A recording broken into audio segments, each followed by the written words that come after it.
Now, see, this is where I asked for the silent countdown. Instead, he gives me that little head tilt. Welcome, ladies and gentlemen, to D-Day, Discovery Day. It's all in the books, except for a few more pages that we have to write here, Trek Time.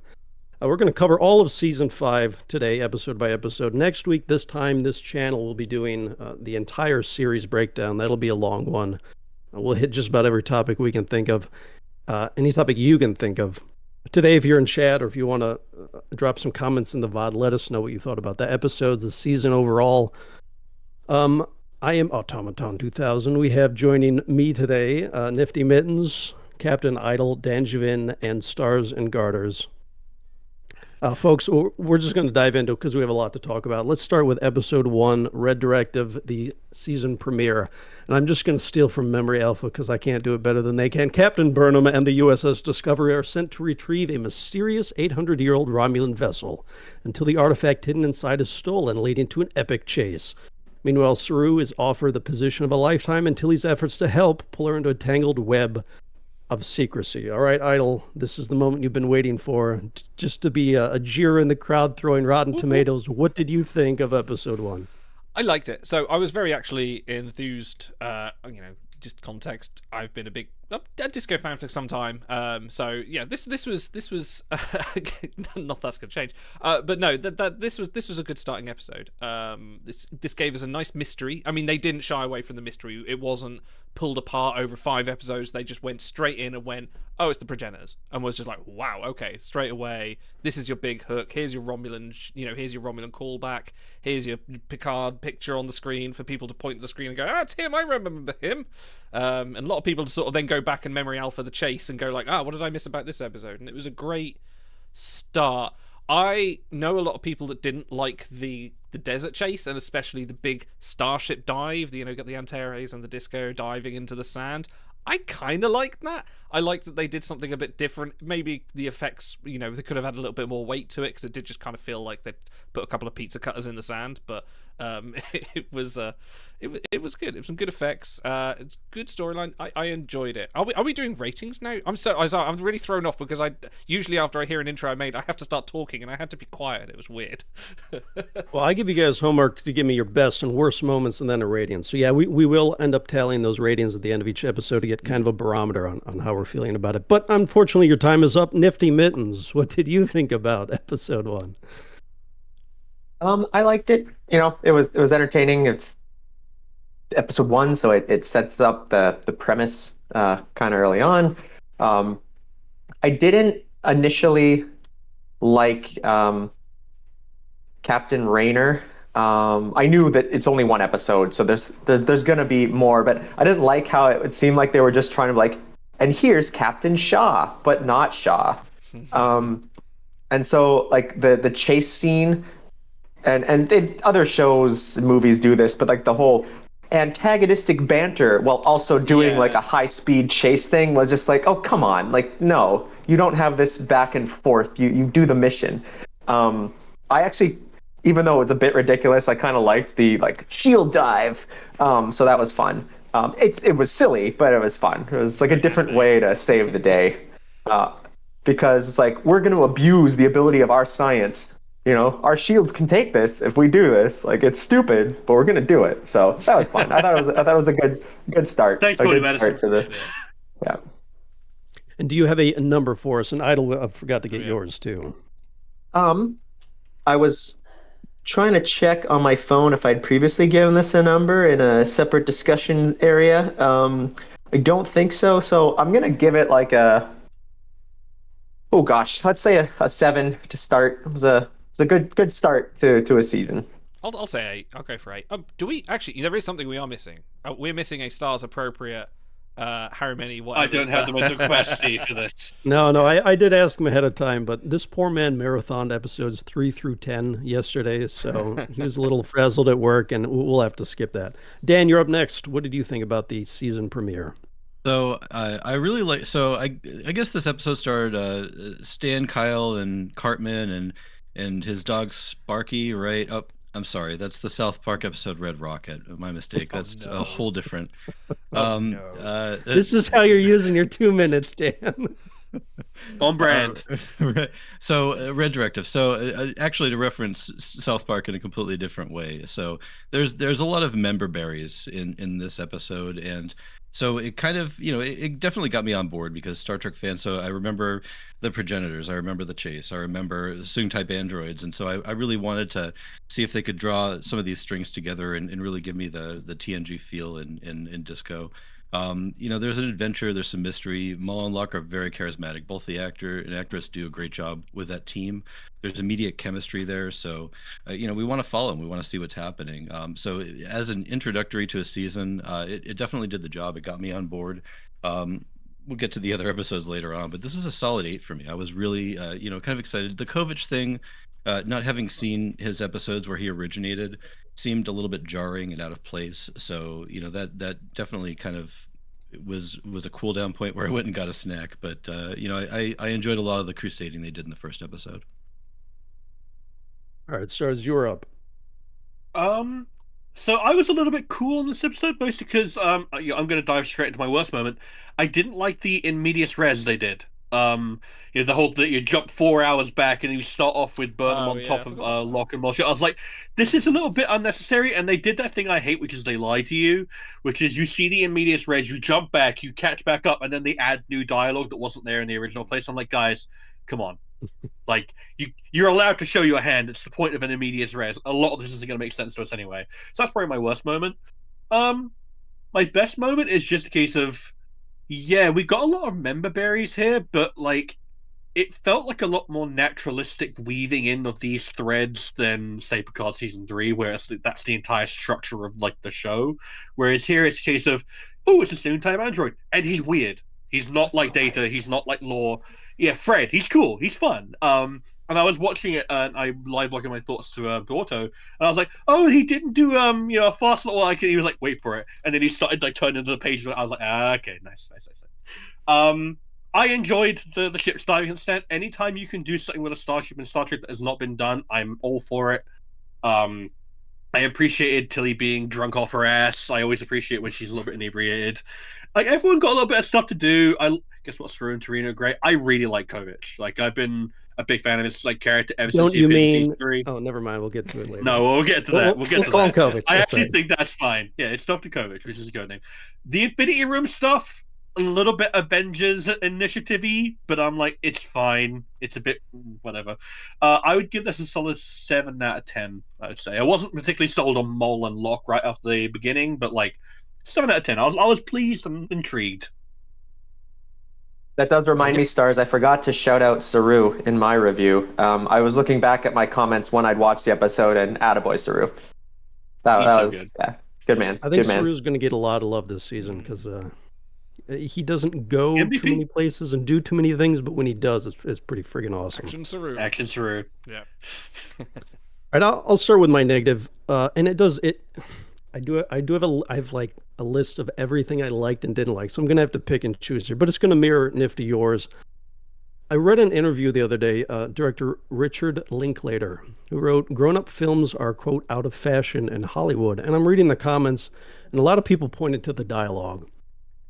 And I'm pulling some quotes here. Marvel-style Joss Whedon-esque sarcastic quipping dialogue, aka "so that just happened" dialogue, aka "he's right behind me, isn't he" dialogue.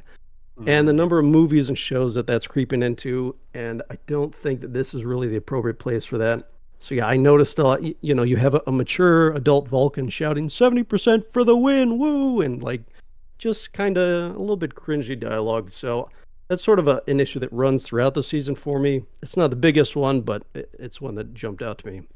I think my favorite part actually is solid camera work in the first two scenes when they have the little party scene, and then on Discovery, they're going from conversation to conversation, swinging the camera around, and it made me feel like a fly on the wall.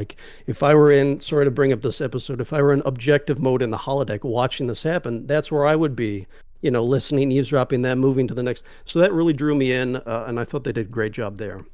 Unfortunately, fellas, I'm a little bit cooler than you are on this. I went with a 3 out of 10. for an intro, and I went in with a mindset. Yeah, I'm not a Discovery fan. I went in trying to enjoy the episode for what it is. It appears to be some kind of Star Wars show, so we'll see going forward if that's the case, or if it's or if it is Star Trek. All right, episode 2. I'm sorry. Any last comments before we move on to episode 2? Red Directive is silly and a bit try-hard. I'll be real. Yeah, it kind of goes along the lines of Black Alert. It's like, we've invented a new thing to do a thing. So I was like, okay. Right. Black Alert's fine. Black Alert is a unique thing that is I'm fine with. Yeah. Red Directive, it's a high priority mission. That's all It's it Omega is. level. It's priority 1. Essentially, that's what it is. They just renamed it. Yeah. So, Idle, what is our average for Red Average Directive? for episode 1, the Red Directive is a 6.6.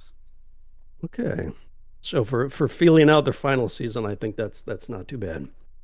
Episode 2, Under the Twin Moons. On Saru's last mission as Captain Burnham's number 1, the team ventures to a seemingly abandoned planet to hunt for what might be the greatest treasure in the galaxy. All right, Idle, you have the floor here. Yeah, this was good. I like, because this had 2 parts. This had the sort of interrogation of Rayna in it, and it also had the sort of Saru's last hurrah and the whole action Saru thing. I liked the analysis of Rayna moments where he sort of put under the fire, and despite Vance being his best bud, he wasn't sort of holding back, and it's sort of putting the fire on officers before the burn and after the burn, on how Starfleet has become a little bit more complacent in their military aspects as to what now could be. Now they have access to dilithium and pathway drives and things like that. And then the planet side stuff was quite cool as well. I liked how they sort of went through and investigated that, and I like the sort of Mass Effect phrase, but the Batarian looking creatures, the statues, and then doing stuff there. There was, I say, to give it a negative, there was a bit too much sort of like techno-babbly, you can just do that, and they do that. It was almost like, you watch old Trek and it kind of feels like, okay, the techno-babble is there, it kind of makes some sort of sense and it is boring us, but it kind of fits in with it. The techno-babble here just is like, Star Trek fans like techno-babble, let's do that. They do a thing. So that's kind of my negative, and they do that a lot this season. But overall, I think, put a number on it, I enjoyed this episode. I'm probably going to go a 7.5. It's a good continuation of the adventure, and we're getting more of the adventure feel here. They're going to a place, they're finding a clue, they're getting some interaction with this mystery that they're starting to unfold. I will steal your gimmick, Stars, just for this episode. 7.5 action Sarus out of 10. I know it's obvious, but it was a great moment. So, Nifty, what did you think? Yeah, well, speaking of action Saru, yeah, the fun scenes there where they're fighting the drone things, right? I'm not confusing episodes here, am I? No, that's the one. No, you're right. No, that's correct. Okay. That was cool. I did. Yeah, it's a bit contrived when we find out that there's a connection between Maul and Booker, but hey, it drives the plot. It adds a stake to the plot to have that connection.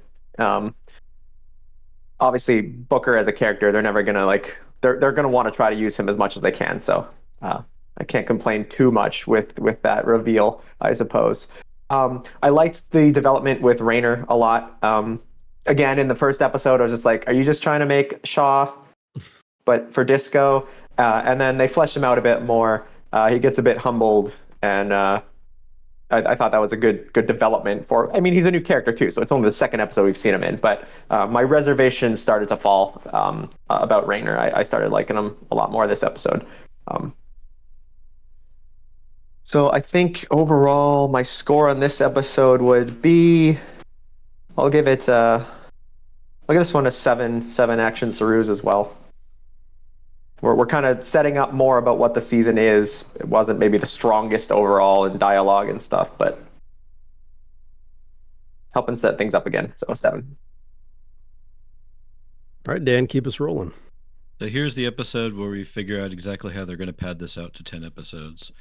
There's the mega quest. I called it jokingly in a little chat earlier, assembling the Triforce. I didn't realize how precocious that would wind up being until I saw the final episode. But this is the hero's quest. You got to go to this place and go do that and fight these things, and there's really not much more to this episode than that. Now, I didn't go through my worst part of episode 1, which was just there's so much character development and time taken for it, not Incidentally, one of the failings I think of Discovery is that we no longer have elevator scenes. We no longer have a lot of extended shuttle rides. The instantaneous transport and the velocity that the episodes try to maintain make it difficult to actually get just even a quick moment to really do a little bit of character development. They have to take entire scenes and turn it into that, and that's where I think things come to a jarring halt. So I kept I was going to say the worst part of episode 1 for me was where I actually fell asleep on my first watch through, and I'm going to apologize to the team who really loves the Saru Torina romance, but that's what did it to me. I mean, I didn't have any context for it. It just knocked me right out. That's true. And so we got more of that at the beginning of this episode, and I kept waiting to get beyond this. Let's get to the action. And about, I think, 2 acts in, we finally get to the planet. And what do? The moment they beam down to the planet, as they stop in the woods and start talking about their feelings for each other again, it's just like, oh, just come on, let's get to it. So we finally get to the end of the episode, and all it is that they find the thing, they beam up, and they keep going. There's nothing at all to this episode. They shoot some robots and they beam back up, and that's the entire summary of the episode. It just wasn't interesting or enjoyable in any way to me. It's a 1 out of 10. Ooh. Yeah, That's a rough one. So for me, yeah. Thank you, CSA, for subscribing. Should have turned that off. We're having a serious Like discussion. someone doesn't like it, I'm subscribing. You voiced my feelings. Yeah, there's a bit of busy work going on here. The best moment I have to say is that it pulls from a lot of different little deep cuts. Like, you get the Promelian like burial ground, which is a cool little tie back to Booby Trap. You get a nice little. I feel like it had to be an intentional homage to the Arsenal of Freedom with the drones. We were just kind of missing a modern day Vincent Schiavelli. Lollipop. I really do appreciate Burnham and Saru. That being said, I'm actually going to tie this into my worst moment, which is Discovery absolutely has a tendency to overly sappy and sentimentalize, and to just like go from a really heartfelt, nice character moment into I'm going to profess my feelings for you as if I'm in love with you. And it's like, cool, I'm really glad we share this bond, but we're getting into borderline therapy speak, in that this is what my therapist has instructed I should tell you if I'm ever to die, or this is how I get to the next stage of my therapy. And it's like a little bit too much. But overall, I really enjoyed it. Rayner is like absolutely a massive highlight of both this episode and this season. And I appreciate the hard focus in on him in that bit with Tilly and Adira, where he goes, this is not a science problem, this is a people problem. Apply those together, and you realize it's not about ego for him. It's about solving the problem. He just wants to get the job done. It's not about pride. It's not about it's not about I need to be right. It's about I need to do this job because a lot of people are relying on me. And that's a very different character, and you're already like diverging him sharply from Short, and it's become clear that they're going to develop him a lot more. And he's also he's treated a lot more fairly than Jellicoe, and I appreciate like part of the reason I like Discovery Season 2 so much is because Spock is such a fucking asshole to Burnham through most of that season.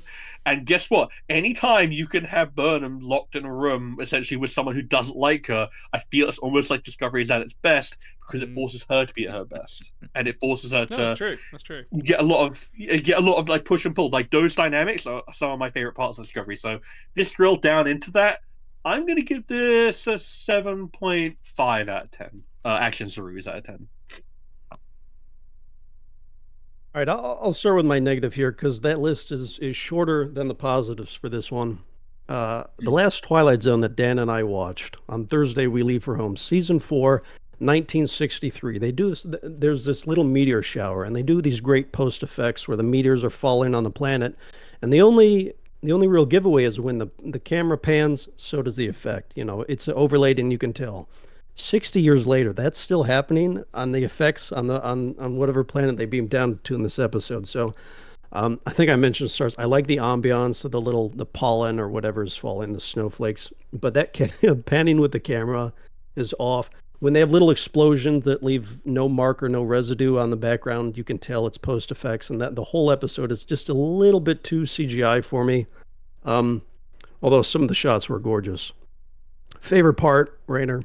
This is going to be my refrain for most of the episode, and it's a Rayner sandwich, because it starts out, you know, they're getting berated by the president and Vance, and I love this quote: "War is always a possibility, and you're living in a candy-colored hollow fantasy if you're thinking otherwise." He's given it to him, and you can tell immediately, all right, this is who the guy is to his core. But when Vance pulls Burnham out of the room, and he realizes like he shot a shot and that didn't work, you get this little shit from just this little like resignation. I thought, all right, that's a little bit of character right there that they didn't need to throw in, and they did. And then the final scene, where Burnham comes to him and says, "Look, I screwed up before. I got a second chance. This one's your turn." That's a great organic way to pull her backstory in, and all the sympathy we've been building from that moment over the 4 years, and giving it, kind of transferring it to him. And then we get the dramatic jacket zip up. He's like, "All right, let's ride." So I love Rayner. This was kind of his welcome to the crew kind of thing. They did great with that. And I will throw in one little more best of.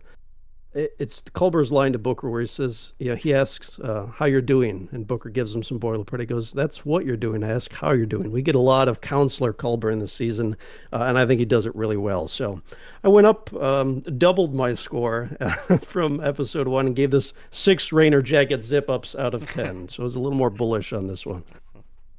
Idle, what does that bring us to for episode 2? That brings us to a 5.8 Action Sarus out of 10. Well, not bad.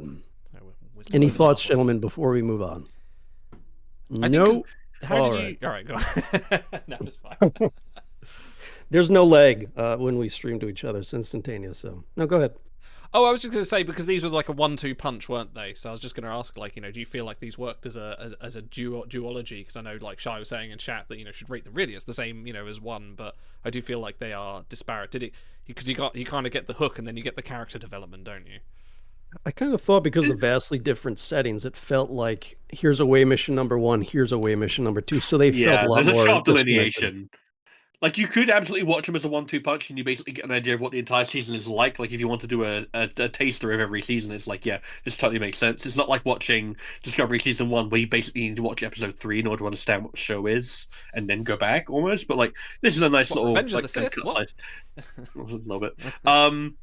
But also, Wilson Cruz is absolutely an MVP. He's been an MVP in every season. He's always been an amazing part of Discovery, and he really, really got to shine, especially in the episode we're about to review next. Thank you, because I was going to segue that if you didn't. Episode 3, Janal. On Trill, Burnham, Booker, and Culber must pass a dangerous test to prove themselves worthy of the next clue.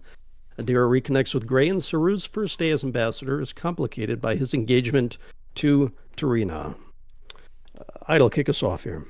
Wilson Cruz, man, that guy is just so good. Like, he transforms. So dreamy too. He transforms literally into a different character without changing his outfit, and that is a sign of good acting. Like, as soon as I was looking at him, I was thinking, that's Janal, that's not Culber, and that's great. He absolutely shined in this episode, and him sort of leading this merry little chase, saying like, well, you've got to pass my little tests, and I'm going to be, him being the first interaction of something we've seen from the past as well was great. I also really liked Culber and Tilly in this episode as well. They had a little duology where he's just like, nope, 30-second interviews, which was so funny. He got to, no, I think my favorite Rayner line of the episode is Reno coming in and said, I was told there would be snacks.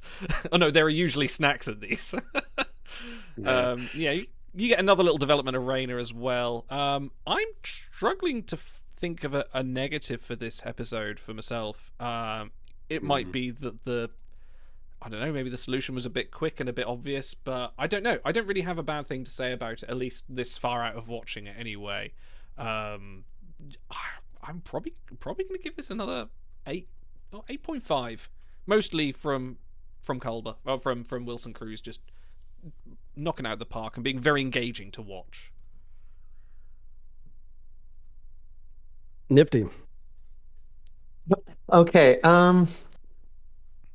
You've mentioned some of the very good points of the episode already. I really liked the stuff with Culber as Janal. I really liked. I saw some negative comments about an officer of Tilly's rank would never get away with talking to her superior like that. In the U.S. Air Force, in the Navy, whatever. It's like, you know what? It's Star Trek. It's different. And hey, maybe we've established in this series of Star Trek, that's how people talk. And there's sometimes consequences. It's not like everyone's not equal. there are ranks and they are followed, but I kind of liked it. She was like, she knew she was kind of over speaking her bounds. She's like, I'm gonna do it anyway. Like, Raynor, you're a dick. And so I kind of always liked done. that. She's always, spoken her mind, whether anyone likes it or not. Exactly. That's Like, the character. this was in character. People may not like her character, but this is in character. This is like, that was Tilly at her core. Yeah, any scene with Reno is amazing. So that boosts it. I really don't give a shit about Gray anymore. Yeah. Adira, they are great. It's like Adira in this season, good stuff. But I feel that the mechanic of Gray's character has had already run its course. I liked the concept of Gray and the passing of the symbiote and the struggles of Adira and seeing Gray, but kind of once Gray got Gollumed, then it was just like, okay, it's like they didn't know what to do with him. Yeah. And then he was shoehorned into this, and it was just like, Can I just jump on your point as well? I think because I'd forgotten about the whole Adira and Gray scene in this, of them kind of breaking up, of how awkward and pointless that kind of was, because they didn't have to do it. It has no relevance on the story. They could have just been long term. It was just there for a little bit of drama that doesn't end up getting paid off. So I'll pop that in my worst moment just to think about. Yeah, or you could have had it as a point, because it is a negative thing on Adira. Like, oh no, like, I'm really sad. I think I just broke up with my boyfriend. Like, yeah, that's sad. That affects the character, but you don't have to have the long drawn out scene. But also, I really don't like the actress who plays, was it Guardian Bix or Janelle Bix or I'm getting the names mixed up here. The old woman, Trill. Jalzara, I think her name was. Yeah. But that comes from her appearance in a different Canadian TV show. So that's not Star Trek Discovery's fault. I just don't like her as an actress, but she's a very minor character, so it's not a problem. So I'm going to be a broken record here. And although I liked my highs on this one were higher than I think some of the other ones, the lows were maybe a bit lower. So I think it's going to even back out to a 7 again, which 3 straight 7s for me. All right, Dan, can we do better than a 1 this time for episode 3? Yeah, this is much better. So here we get to latch on to just a few characters. We get to thin out the herd. There is the unfortunate side trek here with going over the Gray and Tal thing, which really could have been explained away in a single scene in somebody's quarters. And they did that. They started that way. And then it just kept going on and on. I think we had 3 separate full scenes between the two of them. And it's just, did they earn it? I don't know. Is this warranted after watching 4 other seasons of this stuff? I just, every time they were on the screen, everything came to a screeching halt. And I don't tune into Star Trek for soap opera junk like this. And I understand that they're trying to go for some representation and some impact, but there's a right way to do it and a wrong way to do it. And the right way is what Wilson Cruz was given to do here. So we find that there is actual true character development as a result of this episode. It's paid off later on in the season. He gets his moment to shine as a result of the ordeal he goes through in this episode. Absolutely never mention again anything about Gray as Tal goes on. And now Tal does find her footing in the season, and she gets, she comes out on top at the end of the season. But I don't think it's anywhere near as a result of this episode. I just don't see the parallel here, and I don't think it's worth the time taken. The other thing that didn't quite make sense for me, and I'm up on this episode, I'll say this is a fantastic moment on the quest. We're starting to see that these different quests for the key to time or the Triforce or whatever they're looking for, all this stuff winds up being different ordeals they have to go through. The first is a test of strength, and now we're on this separate test of empathy. And so I'm really questioning why they brought the Trill into it, who have no empathic ability. There is some sort of ancestral knowledge aspect to them, but the way that Booker overcomes the beasts, the whatever random beast sci-fi CGI thing in the episode, he uses empathic abilities, and I wonder if if the test that was set up on this planet really had that taken into account, or is that just the Deus Ex Machina they used to overcome the threat of the week. That didn't really add up and make much sense to me. But it really comes back to just the fact that the sheer performance of Wilson Cruz in this episode carried it. It was a great way to interject some real Trek lore, use it in a creative and a new way, and the fact that they paid it off later on in the season, fantastic. Did I give a rating? I don't know if I did, but Not yet. I enjoyed most of this episode. So I have to go with a 7.5 out of 10. Yeah, so I'm going to jump in on a point there, which is that the entire point of the test is not necessarily about empathic abilities. It's about recognizing that just because a creature is different from you and you don't understand it doesn't mean it's evil. Yep. So even though they succeed technically by first not killing the creatures and then not by using the empathic abilities, both of those are failing the test. The way to succeed the test is to turn around and walk away, because that entire rock is a complete dummy. So Booker's empathic abilities are not the solution. The solution is to listen to Janal and kind of you realize what you're looking at here and question what you're doing in the cultural context of what's going on here. Now, that being said, I think this is a great episode.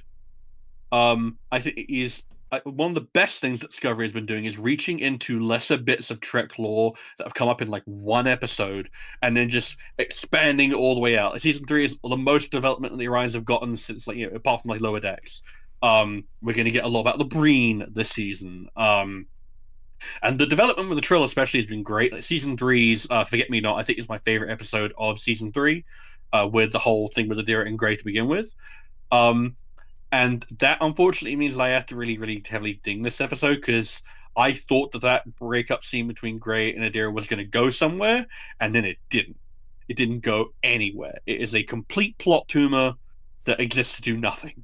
It exists to cut Adira off from Grey and to say that character is done now. And I felt like that was a bit of it was a boondoggle. Didn't need to exist. Or if it was going to be done, do it in a way that more clearly signified we're not coming back to this. And it's like, it felt like a bit of a, not betrayal, but just like a case of like, you did really good with representation in Season 3 in terms of like, I really enjoyed this relationship, but just bottled it here.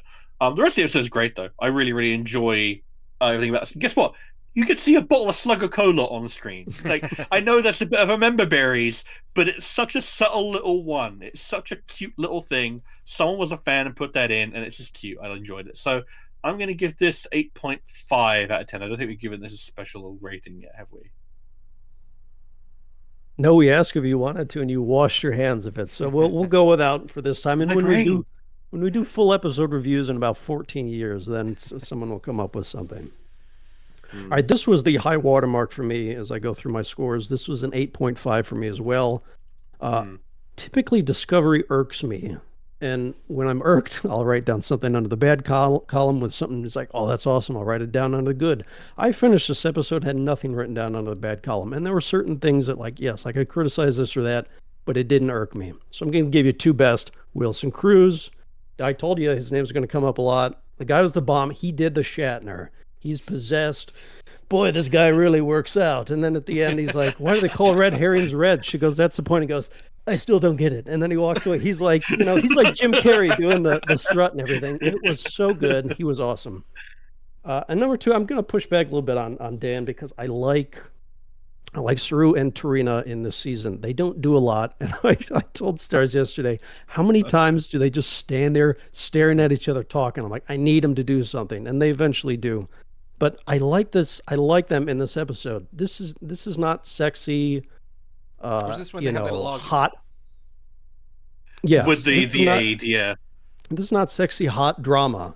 This is I wrote down, where is it? I wrote down, this is scheduling sex while the kids are out of the house energy. They're trying to make it work. And they do make it work. When Saru messes up, he goes to her and says, I apologize. Does she rake him over the coals? Does she make him feel bad? She goes, nope, I get it. Let's move on. And like, good. That's a healthy couple. They're going places. So I really enjoyed them in this episode. They do drag a little bit and try to rectify it at the end, but overall, stellar episode. So, Idle, what does that bring our average to for Janal? So far, it's a new rating high at 8.0 for Janal. Nice. Very solid. Very good. Any last thoughts, gentlemen? Okay, episode 4, Face the Strange. On the way to the next clue, the USS Discovery is sabotaged by a mysterious temporal weapon, leaving Captain Burnham, Rayner, and Stamets as the only crew members who can possibly save the ship in time. This is the homage to Voyager's Shattered episode, aka the Clip Show. Idle, was this a good clip show? I loved it. Okay. Part of it is because Stamets walks into engineering and just goes, I'm grumpy, leave me alone. And like, I fucking cackled at that. That was so good. Like, just like, we're just not even going to admit it. It's like, I'm just grumpy, let's go. But let's forget the fact that this is actually a remake of another Discovery episode, The Magic to Make the Sanest Men Go Mad, which is a good episode. But, yeah, no, this is great. I love this. I mean, you've got Burnham Rayner 101, having a little sort of like moments together, solving things together, going through the history of Discovery, which is, you know, obviously there was a chance to get Lorca back here, get Jason Isaacs in, and the producer said, if we knew this wasn't going to be our last season, we may have pushed to make that happen, but sadly they didn't. Yeah. But no, this was really good. I thought the fact it was a little time bug took the entire ship out was a bit conceived, but whatever, I'll excuse it because I was thoroughly entertained throughout the whole thing. But my one bad note really was just Burnham on the bridge, trying to convince her former crewmates that, or well, you know, past crewmates that, you know, she is actually real Burnham and not a, you know, traitor in a different outfit. I felt the whole that was a bit stunted and stilted. I felt, I don't know, you know, Ariam turning around going, no, I would do that. Now I suddenly believe you is all, yeah, I don't know. But I did like how aggressive they were at the start, because at that point in Discovery's history, they hated her. And then you have, like, you know, the fight between old Burnham and, you know, previous past Burnham and new Burnham, which was quite fun. I felt like they maybe played up past Burnham to be a bit too grumpy and angry, whereas I think she was a bit more contemplative. No, she's like that. Yeah, maybe she's I need to go like rewatch that. season 1. But overall, it's great. It's a good reflection of, like, you know, where they've come from, where they're going, you know, and also Rayner being part of that as well, and his confrontation with Reese, and him seeing Burnham through her own past really does help bring the two characters together in a way that felt organic. It felt good. It felt Rayner seeing Burnham in a non-antagonistic point of view was a really good development. So I'm actually going to give this. I'm going to give this a 9.5. I really loved it. This is one I would probably go back and rewatch on its own, just because it was fun. All right. Yeah, you touched on a lot of the positives that I felt. It's a fun, like, history of everything, and as they were saying, like, they didn't know this was the last season when they even basically made this whole episode, so it's even more fitting that it is kind of like a, hey, just here's a context, review of kind this of was all filmed of in it. 2022, so this is a whole 2 years before it aired. Like, that's crazy. No, it was fun. It was well done. I liked, like, as you said, you know, it's the history and interaction of, like, the Discovery crew, and then Rayner gets to see it all play out. And so, yeah, it was a good development between him and Burnham. He kind of sees, like, hey, you know, other people have been through a lot of shit, and like that. This is who my new crew is. You know, this is all the stuff they've done and seen. I don't mind that it was a time bug. It's the far distant future, and it's a sci-fi show. Like, I don't. We're far enough in the future that I'm able to wave away extra things that happen in Disco, because it's like, yeah, it's 800 years later. Like, of course technology is different now, so I don't mind that at all. It was, you know, a convenient little plot device, sure, but hey, it set up a fun episode. I don't think I have, off the top of my head, nothing like overly negative. See if I can find something based on. Well, then give us a rating. Yeah, no, so yeah, I'm gonna give it 8.5 out of 10. It was good fun, and like you said, Idle, like, yeah, it could kind of stand on its own. Like, if you were to just go and rewatch like an episode from this season, you could just rewatch this one and yep. So I do have a few problems with this episode, but I will say that it was fun. It's a fun episode. It kept one of the things that it really succeeded at was keeping its pace, and that's the nature of a time loop episode. We've seen them again and again and again, a dozen, maybe 100 times before. It's impossible to tell, but the time loop episodes themselves, at least every act is something fresh, and so we have in this time around the ability for the captain to bond with her first officer. And so in the previous episode, Rayner had gone through. I want the elevator pitch from everybody. You get 30 seconds each and tell me about yourself. And so I mean, in this episode points out the why that's so ineffective. You really need to see the context behind everything that they're trying to tell you. So this episode gives the context and really the journey that the two of them go through together to get him up to speed. Also helps the viewer get up to speed. It helped me in particular to understand the context of what these characters had gone through before we got to season 5. So in this case, this is my real introduction to Discovery and what's gone on and who these modern characters are. I saw the entire first season and then nothing else.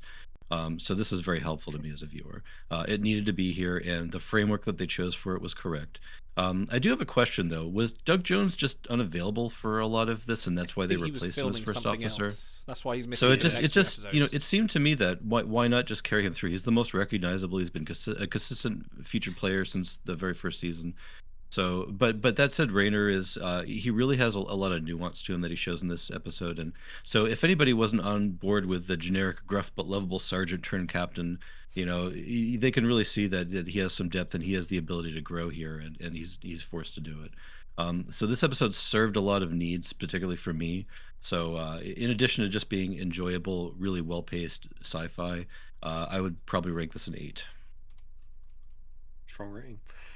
I'm going to jump straight in with my rating because I want to just echo Idle. This is a 9.5 out of 10 for me. This was amazing. I love time loop episodes. I love when Star Trek does time travel, especially when it's done through a personal context. And guess what? The worst moment is the fact that I never got to turn around and see Pike. I never got to see Lorca.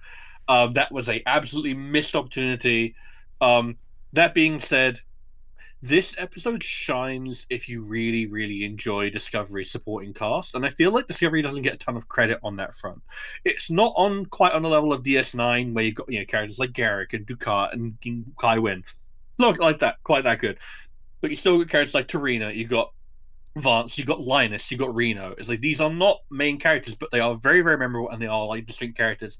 And stuff like running into Linus in the elevator with Future Bone, and he's just like, red is definitely your color, and just her being so utterly shocked. I was like, that's the cutest thing. And just like Linus in general is just really, really endearing to me. Rayner and like seeing the Orion Liquidator and think, fuck, and then like Reno just shoots him out off screen. Is great fun. And I'm like, okay, are these two gonna fight, or are they gonna like are they gonna start making out by the end of the season? There's some energy going on. I was definitely shipping Rayner and Reno. Yeah. And it just felt like such an expansion of consciousness, and it was making me think. And I was instantly in the headspace that Burnham and Rayner. I was like, okay, where are we? Okay, you're wearing that uniform. What's going on right now? And it really did replicate that moment in Shattered, where I think Janeway and Chakotay walk through a time field and they're like, okay, so everyone's asleep. What is this? This could be that moment with the telepathic picture plant, or it could be that time with the weird sleep monsters, or it could be one of the other 5 times we all got put to sleep. And it's just like, what the fuck are you saying to me? Just such a hoot from beginning to end. Like, yeah, the worst part is the fact that I didn't get to see Pike and Lorca. That would have really been the cherry on the top that would have made it. But I love this episode. 9.5 out of 10. Amazing. My favorite of the season, easy. I forgot about Reno and Stamets' interaction. Stamets, are you in a time loop right now? Yeah, I was just kidding. You mean Dr. Truffles? That was a good one too. Yeah. All right, I'll start off with a negative here because there is more positive, undoubtedly. If I didn't like one Burnham, sure as heck ain't gonna like 2 Burnhams. So that was a little bit much. In episode 2, they beam down to the planet, and Saru just kind of, you're the greatest ever. I'm so privileged and pleased to have served with you. Fine, those happen. You get that with Riker and Picard or whatever. Rayner does it in this episode, and he does it not once, but twice. And then when Burnham knocks herself out, she gives a little speech, even though we only have 8 minutes, about, you're going to be so great in the future, and I'm really looking forward to it. And it's getting to be a bit much, which in a vacuum is fine. It's Discovery, but it will come home to roost at the end of the season. I will echo the Rayner thing for the best of. They have this great scene at the beginning, Rayner and Burnham. This is my command style. Well, this is my command style. How are we going to figure it out? Well, I'm the captain. This is how it's going to go. And it comes home to roost at the end. Because when Stamets is under the pressure and he's starting to crack, Rayner does an about face and goes, "Hey, Paul." And he smiles at him. He goes, "You're not alone. What can I do to help?" And it's almost creepy. I'm like, is this guy for real? Because we ain't seen none of that yet. But like you said, I think it was Dan who said it, he's interested in solving the problem, not being an asshole. And if being sweet and being smart is going to, fix the problem, then that's what he's going to do. So he's not just a jerk to be a jerk. That's just his command style. So great growth there. And then I'll throw in one little best of here because I crapped on Burnham. I'm going to give her flowers for that in the Booker scene. The "I love yous." Discovery does a lot of awkward stuttering dialogue, which kind of irks me, but dude, if you're face to face with a shirtless post-workout David Ayala, you're going to swallow your tongue. So that was a really great scene between the two of them. Overall, you guys have talked me up a smidge. I'm going to go with 8 out of 10. My quibbles were pretty minor with this episode. Well, that brings also named for a Bowie episode. That's true, Bowie song, rather. David Bowie. David Bowie. You mentioned Stamets. This was a Stamets. This was the Stamets episode, really. He didn't get a lot to do in the rest of the season, unfortunately. No. We got him clearing the room for a spore leak a few times and whatever that recurring that was. But he always, it's funny because in his scenes he tends to also act with Tig Notaro also, and she just steals the scene every time she's in there. And I just for as much confidence as I get, even though she's a little abrupt. The character of Jet Reno is just more interesting to me. I find Stamets, especially in this season, but even in what I've watched before, just to be a bit of an ass. And maybe that's his character trait, but it is, just yeah. not really endearing. And Yeah. He does kind of break the fourth wall in this episode where he yells at Evan and goes, "I used to be grumpier, pre-tardigrade DNA." So that was a Okay, good well, one. that clarifies it. Okay. Idol, what is the score looking like for episode 4? It's a new high. We've got 8.7 for Face the Strange. Nice. We're heating up. All right, episode 5. We've got to pick up the pace a little bit, gentlemen, because some of us have to leave at the top of the hour. Episode 5, Mirrors. Captain Burnham and Booker journey into extra-dimensional space in search of the next clue to the location of the progenitor's power. Meanwhile, Rayner navigates his first mission in command of the Discovery, and Culber opens up to Tilly. Idol, kick us off. So this is an episode of 2 parts, really, because obviously we have the very cool, "Oh wow, they found the Mirror Enterprise!" Like that was really cool, to be fair. There's like a kind of Of all things, I was expecting to see. Yeah, I was not expecting that. No, we thought like, oh, is there going to be some sort of alternate reality shenanigans or something here? But no, straight up Mirror Enterprise, canon versions, crossed over, refugee ship, and that was really cool. We got a little bit of lore with the Mirror universe. Apparently things didn't go quite so right, and that kind of ties in with the Klingon-Cardassian alliance of the breakup of the Terran Empire, and come as refugees in secret through, and one of those refugees happened to be one of the people researching progenitor tech, and that was cool.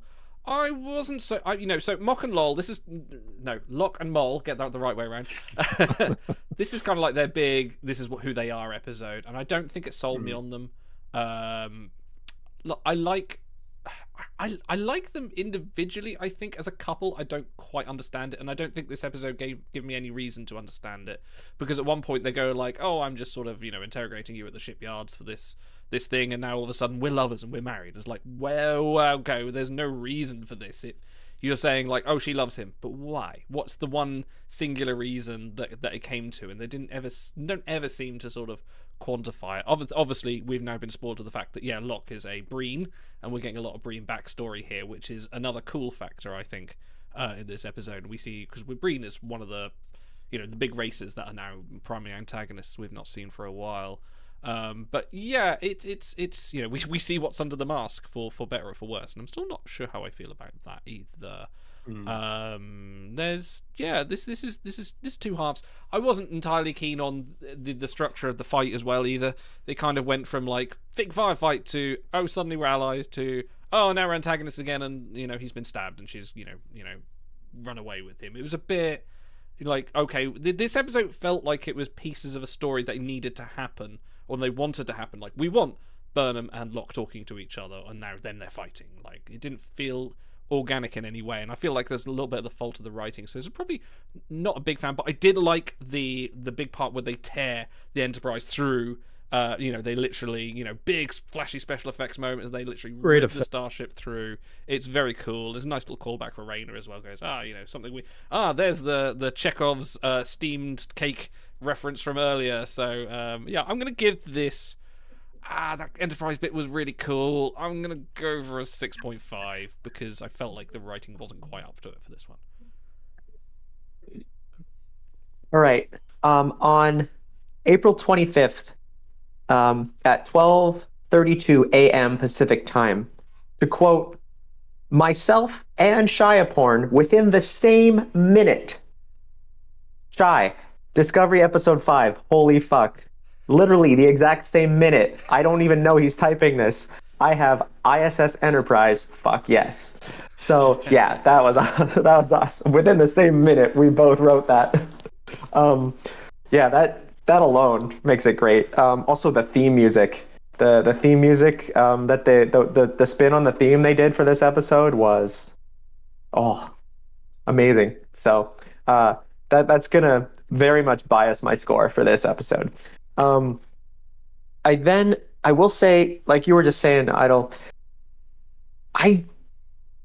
especially at the time, I really was not sure how to feel about the Breen reveal. On one hand, it's nice to know that they don't have to invent a whole new alien big baddie. Why have we not heard of them before? Of course, again, it's so far in the future, I think you could hand wave that as say, oh yeah, in hundreds of years, this is a new power in the galaxy.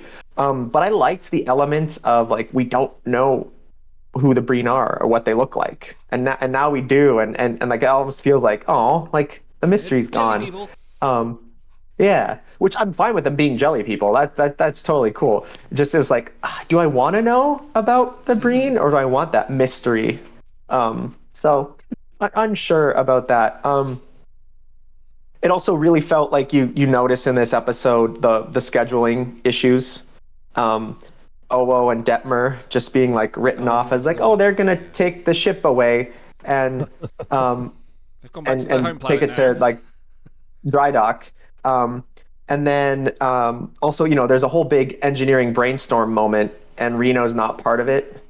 And it's like, isn't she ostensibly the chief engineer, and she's not even like talking? And again, it's Tig Notaro's schedule. It's blah blah blah blah. That's unfortunately life in the entertainment world. But it sucks that like a show suffers from something like that. And in my opinion, it's like, hey, like you really notice this episode people are missing.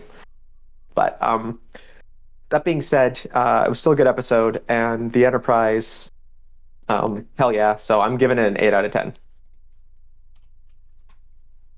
This mirrors the episode that made me think that maybe these people don't know what the hell they're doing. This is the worst episode of the season for me. So hey, member of the ISS Enterprise, great, okay. No crew, nobody, not even a captain's log from somebody. Chance for a cameo from anybody. Bring back, I don't know, bring back Killy, bring back somebody to help me latch on to this, but not even more than just a couple of mentions. So complete throwaway. Why even bother? Why even bother having that be the setting for your episode if you're not going to go anywhere with it? Just drive it off into the sunset. So this episode also broke Maul and Locke. So they were enigmatic. They were interesting. They were prepared. They always had an ace up their sleeve. The first episode painted them almost as desperados. Like the first episode had a real Wild West theme where they roll into town and they bust through the saloon doors and they shoot up the android and just man. And at the end of the episode, so we got a runaway train ride with Burnham riding on top of their ship and lassoing it, and I thought, okay, maybe we're gonna get a real adventure this season, and this just paints them as absolute incompetent morons. So Maul practically kills everybody by running a power surge through the entire ship. The only way that they have to get home, practically kills everybody. How could she have survived this long on the run with this guy pulling that kind of crap? And I understand, okay, she's a wounded animal, she has daddy issues, but she would have made this mistake far before. They wouldn't have even gotten to this point the moment they went against any sort of real opposition. And Locke falling on his own knife, what a plot convenience just to get a chance for them to get some close-ups together. He's an expert obviously in hand-to-hand combat, but the worst of this episode, the absolute worst, was seeing how Maul and Locke quote unquote fell in love. Just how contrived. Oh, we were it was a Cassidy Yates and Cisco situation. We were running bum merchandise and we just fell in love while we were doing it. He's a man in a suit. It's just laughable. Nothing works. 0 out of 10. Oh wow. Wow. Scathing. Here's the thing. I'm gonna kind of divulge my feelings on Mock and Lol. I did the same thing. We're all gonna do it. You know what? The problem is that like these names are not like easy to say. They don't roll off the tongue very easily, and they're also not very romantic names. Like, if you're gonna go with your Romeo and Juliet star-crossed lovers bit, you need to give them my slightly like more evocative names and literally making her Locke's mole, as in like the old style term mole, bit on the nose. Like feels like a temp like name that didn't get changed. That being said, I don't give a fuck, and I have to throw your criticism back in your face. This is not Star Wars. I don't want to be looking at a species and go, ooh, what's their deal? I don't ever want to know. Fuck that! This is Star Trek! I want to know! What the fuck do Breen look like? And now I know. And guess what? It's Would cool. you like a jelly baby? Yes, I would. I would, actually. I want to know. It's Star Trek. I want to know what their culture is like. And guess what? Fucking... I don't give a fuck about Mort. Locke is easily the most interesting character of like the two, and I kind of wish we got a lot more. I wish she had been the one to quote, spoilers for the fucking season of Echoed. And I wish she had been the one to die and he'd been the one to survive. That'd be way more interesting. But all the whole stuff about like the glossy green texture of their skin underneath the suits, the idea that they're ugly outside of their suits, the idea that they don't need it but they want it, all this stuff about the intense hierarchy and expectation, like this is way more evocative to me. And now I'm wondering what Breen culture actually looks like, because I know bits and pieces but I don't know enough and I want to know more. And it's like, yes, before this the Breen were mysterious, but I also didn't care. There was one named character for the Breen, and it's like, they're just guys in suits. They're just Star Wars characters. Now they are a Star Trek race, and now I actually care about them. So that's my kind of my thing on that. So I kind of don't give a fuck about the whole like Mole and Locke thing. They're just my pathway into getting the Breen lore I want. This whole stuff with the Mirror Enterprise, I was like, oh, I had no idea. I had not seen that there was going to be any Strange New World sets. I had no in place. I had not watched any promo material for season 5. So I went in completely, and I saw the ice. I was like, wait, is that Constitution? Oh,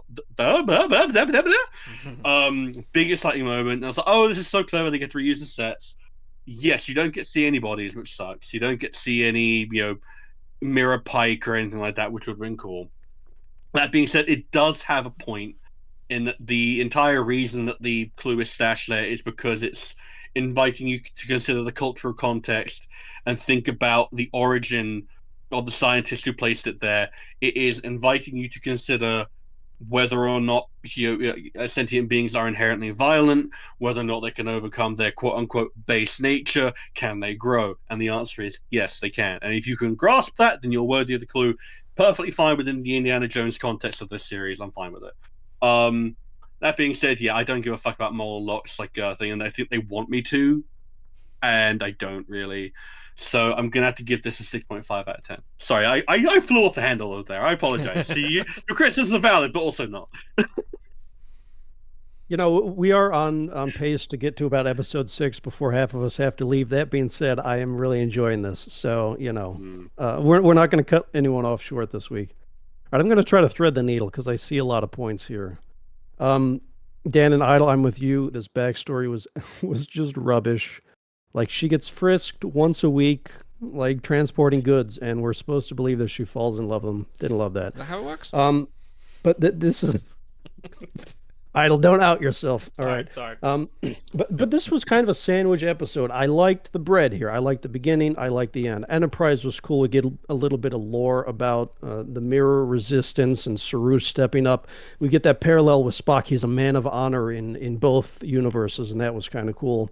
We get carryover from episode 4, where Raynor learns his lesson about how to command. So when it's crunch time, he offers a cask of citrus mash and he throws ideas around the room. Who's got the Yeah, I love idea? that. All right, we're going to do it as a team. We're going to work together, and that's what really solves the problem. So that stuff is all great. Stuff in the middle is just garbage. I'm sorry, but this is maybe the worst character in Discovery, Maul. This is like this is a bad anime archetype. This a lithe, attractive young woman who knows everything, never loses. She's sarcastic and uninterested yet sexy. You know, every time she fights like three big security dudes at once, she always wins without tricks. You know, she's just like super great at martial arts. And it's like the dialogue too. Hey, Green Eye. I'm like, oh my God. And you know, sell me a goat farm on Bopac 3. I'm like, what are you doing to this character? So, Han Solo. yeah, it not great. And that being the heart of the episode did kind of tank it for me. So I like the beginning. I like the end. Just, you know, when that stuff hit in the middle, I'm like, all right, am I going to have to deal with these guys the rest of the season? So I'm going to give this a 4 out of 10. I think it's, you know, perfectly fine, watchable. I'm not a huge Starship guy like some of you guys geek out over that, but it was cool to see it, even if they didn't, you know, add too much supplementary stuff. So I won't say I liked it overall. I liked certain aspects of it for sure. Yeah. Any This is last thoughts on Mirrors, please? This is definitely an episode that is lesser than some of its parts. Like individual parts are really, really cool, I think, and then like the whole thing just doesn't quite hang together. And it kind of depends on just how much you care about the individual parts. In Oh, terms can the of how much you're cameraman gonna stop care about spinning, this. for fuck's sake? Like when they do flips and stuff, they spin the whole thing around. I'm just like, this is unintelligible. Stop it. So there is one scene, I forget which one coming up, but Burnham just walks into sickbay. Normal scene, she walks into Episode sickbay, 7. and they do a 360 degree. I'm like, what are you doing? She's Stop just it. walking into a room. All right, down. moving No, on. We'll I have get no there problem soon. admitting that my score for that episode is heavily biased by the theme music and the appearance of the Enterprise. No, I'm with you. Nifty. No It was problem fine. admitting It was that cool. at all. Dude, we And all guess love it for what? different reasons. That's why we're here talking about it. Guess what? The fact that they establish in dialogue that ISS Enterprise is going to a Federation storage bay means that in 50 years, when everyone's got Discovery nostalgia, they can do a Picard Season 3, pull it out, and have a cool nostalgia moment. All right, moving on. Episode 6. Now we're in the second half of the season, hurtling toward success. It's titled Whistle Speak. While undercover in a pre-warp society, Captain Burnham is forced to consider breaking the Prime Directive when a local tradition threatens Tilly's life. Meanwhile, Culber tries to connect with Stamets, and Adira steps up when Rayner assigns them a position on the bridge. This was about as TNG of a script as you could possibly get. You know, super bodily episode. Idle, did that click for you? Yeah, so you know, one of my pet peeves is when people say like, "Oh, that's a very Star Trek-y episode." I'm like, well, no, Star Trek can find it be whatever it wants to be, and it really annoys me. But this was a very Star Trek-y episode. Like, it definitely was. It's like, oh wow, Discovery Cast are actually doing a normal away team episode and doing some things. That being said, it did feel also like a Stargate episode where it was just like, you know, we're in the woods, we've got a culture, you know, they could have just stepped out of the Stargate and gone like, right, how did the Egyptians fuck this one up? But this was okay. I think in terms of like, if we're gonna treat this like a, you know, a standalone story that you can tune in and watch, this wasn't particularly engaging. They made a whole thing about the whistling being part of their culture, and then just went, universal translator. Nah, never mind. Yeah, the whistle speaker only came up like 3 times in the episode. it was really like nothing, and I was kind of hoping they were going to have to kind of do some sort of like barbershop whistling harmony to solve the puzzle, but it just turned out to be a bit of singing. So I was a bit disappointed from that. It was okay. I don't really have any strong feelings one way or the other. We get a little bit with Culber, sort of, you know, he can feel the Janal in him, sort of. You know, he left a little bit of you know, essence to his personality. He's having a bit of moral crisis, so I enjoyed that part. You know, trying to, something I've struggled with myself, trying to identify like, well, who am I? What am I in this universe? And that kind of things, and what kind of things am I thinking about? So I'll give it plus points for that. But for a standard, like, you know, away team episode, this is what they're going to do. It was okay. I'll give it a 5.5. The 0.5 for Culber being just awesome again. I realize I forgot to check in with my historian librarian. Episode 5, what did we average out on that one? A straight 5 across the board. 5 for 5. Oh. It would have been a 25 if Dan didn't bring it up. But I digress. Nifty, you're up next. No, I like this one as well. It's yeah, a good like you said, TNG. You know that there's a problem. We're trying to solve it while also dealing with the whole Prime Directive thing, which I sometimes you see, hear, read, whatever, people complaining like, oh, like how many times can somebody just like uh, maybe violate the Prime Directive? I would actually imagine a lot. That's kind of like the point of it.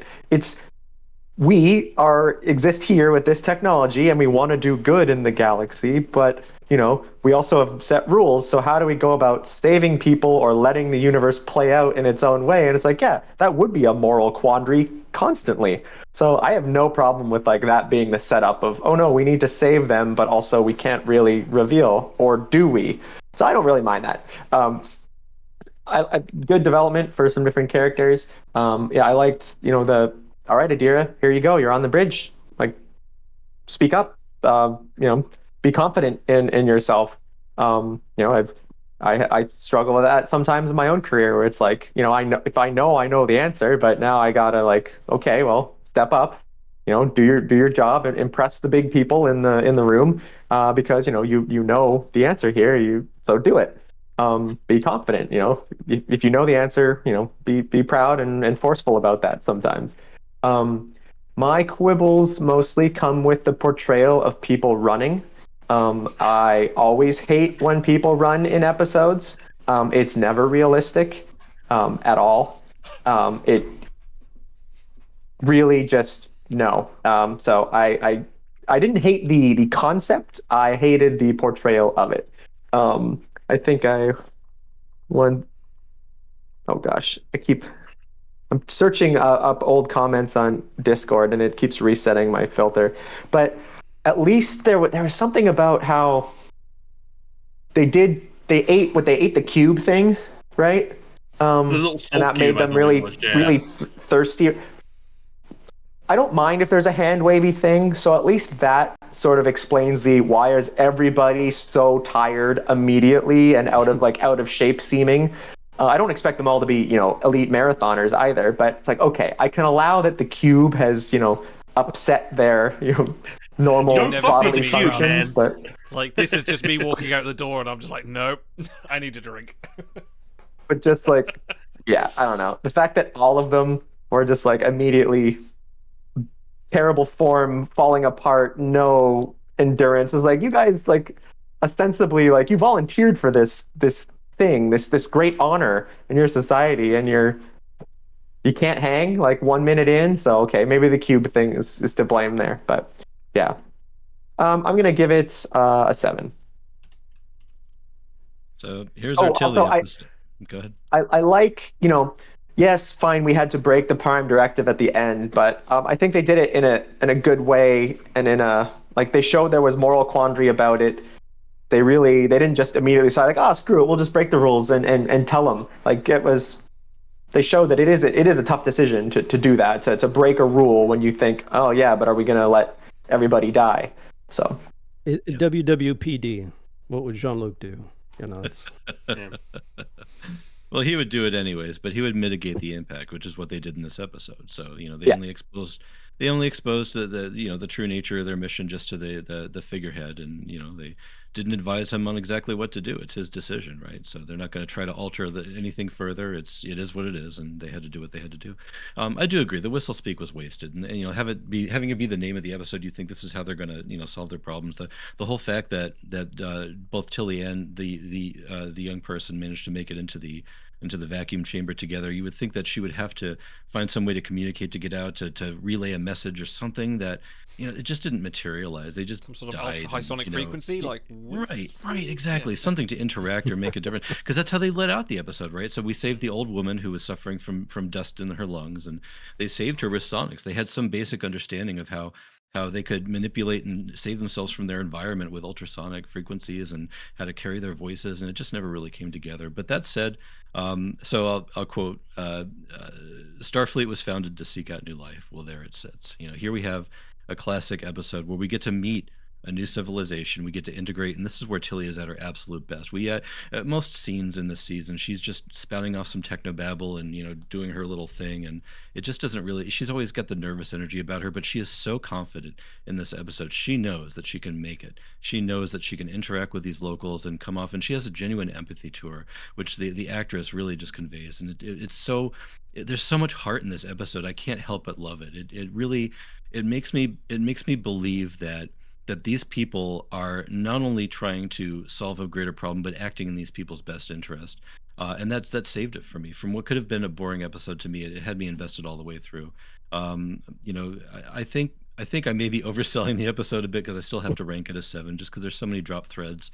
And the ending wasn't particularly great there. Like they activate the reins, but they're still standing in the vacuum chamber that's supposed to be charged. So why aren't they all dead? And like the whole thing just didn't really make sense at the end. But I'm glad everybody was fine and they all beamed back. So that's 7 out of 10 for me. Oh, right. Yeah, right. Exactly. Just play us off. We're good. We did that thing. We got the thing. We're good. Yeah. So if they really wanted to be honest with this episode, instead of whistle speak, they could have just called it "Who Discovers the Discoveries." Really. Yes. Because it really is just who watches the watches, right down to, like the relationship between the dad and the daughter. Like, you're only missing a "you are the Burnham," like, or like "you are the Tilly" type thing. Like, Yeah. It's very, very thematically similar. But that being said, I liked it. And it does pretty much all come down to how good of a performer Mary Wiseman is, and also how good the development of Tilly's character has been. Because I haven't finished season 4. But I did get up to episode 4, which was easily my favorite part of that, which is the whole episode where she's like stuck on an ice planet with like a load of like academy cadets, and she has to pull them all together and force them to focus and get them off the planet.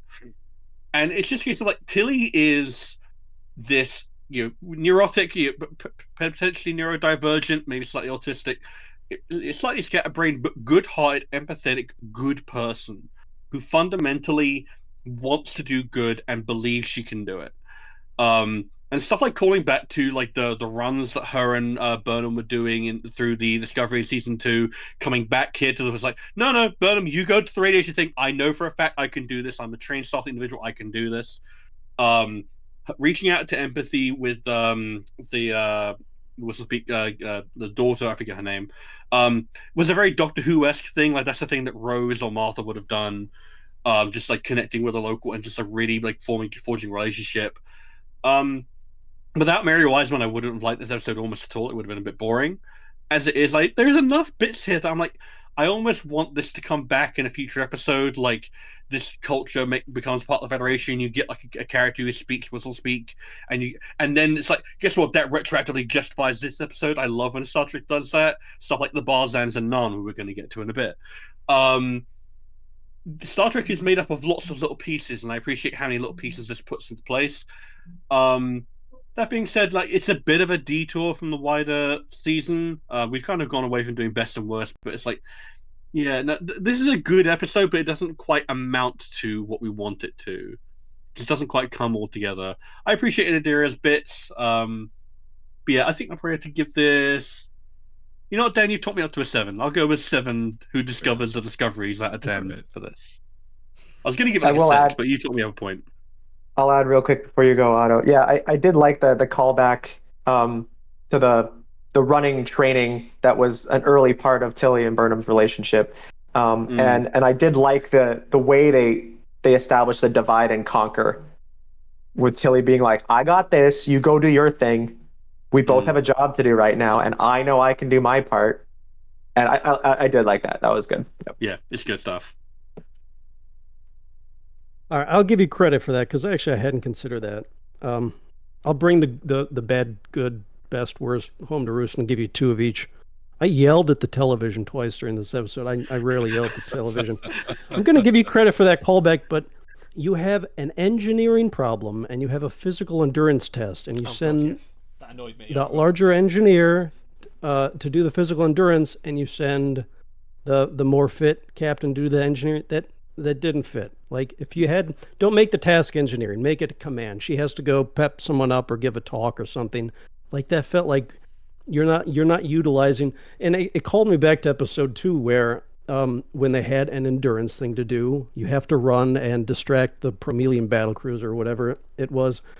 Saru said, "No, use me. I'm physically superior." And she was like fighting him on it. It's like, no, you got to learn how to manage your crew better. Saru was the right choice there. Burnham was probably the right choice here. Whatever. That's a small thing. Yell number one, which is my good moment. We got this red directive, right? And this is the most important thing in the universe. We've suspended all operations. Tilly is inches away from the finish line. All she's got to do is just keep running, but she stops. I'm like, what the hell are you doing? And she backtracks. She pours water in there. She helps the daughter up, and they make it across together. And I'm like, you know what? I bashed Discovery for tell, don't show for 7 years. And I'm like, you know what? They did it right this time. They showed what Starfleet is all about and picking up each other. And I'm like, all right, I recant my yell. Yell number two. When they first get in the group before they start the race. All right, we've got this red directive. The universe is on the line. Here, eat this random thing I've just handed you. Oh, sure. I don't know what an antidote is. I'll just like, and then they start going loopy. I'm like, what are you guys doing? Like, you're trained professionals. Season 3 Burnham has a habit of just having unknown drugs put into her, and she's awful. Yeah. Well, there you go. There's your callback that makes it worthwhile. So it was a little bit like, it was messing with me a little bit with my expectations, but I'm bearing the lead because this episode contained my favorite scene in season 5 by a mile. It starts out with Culber talking to this therapeutic hologram of his grandmother. And guys, we could go for hours about this. You know, AI is invading our lives, and right now it's the boogeyman keyword if you want to pop some views on your online article. But the potential for using that to better humanity is so awesome. And of course, it's Culber to the rescue. He gets a lot of great storylines about this. I just mentioned Booker, last episode. I didn't ask you what you're doing. I'm asking how you're doing. This guy is like a professional therapist, and it's a great tool in his toolbox that shows he's a very competent doctor. So, you know, I'd love to do more on that, but we're kind of running out on time. So I'm just going to say I adore that scene. Really, really great. Hope we can talk about it more in the future. I gave this 6 out of 10 because there were some moments that are like, what the hell are you doing? There's some moments that are like, oh, give me more of that. So I think I saw a lot of 6s in the chat too. So I think most people are just on the positive side for this one. So what does that average us out to here, Idle? That is a 6.5. Nice.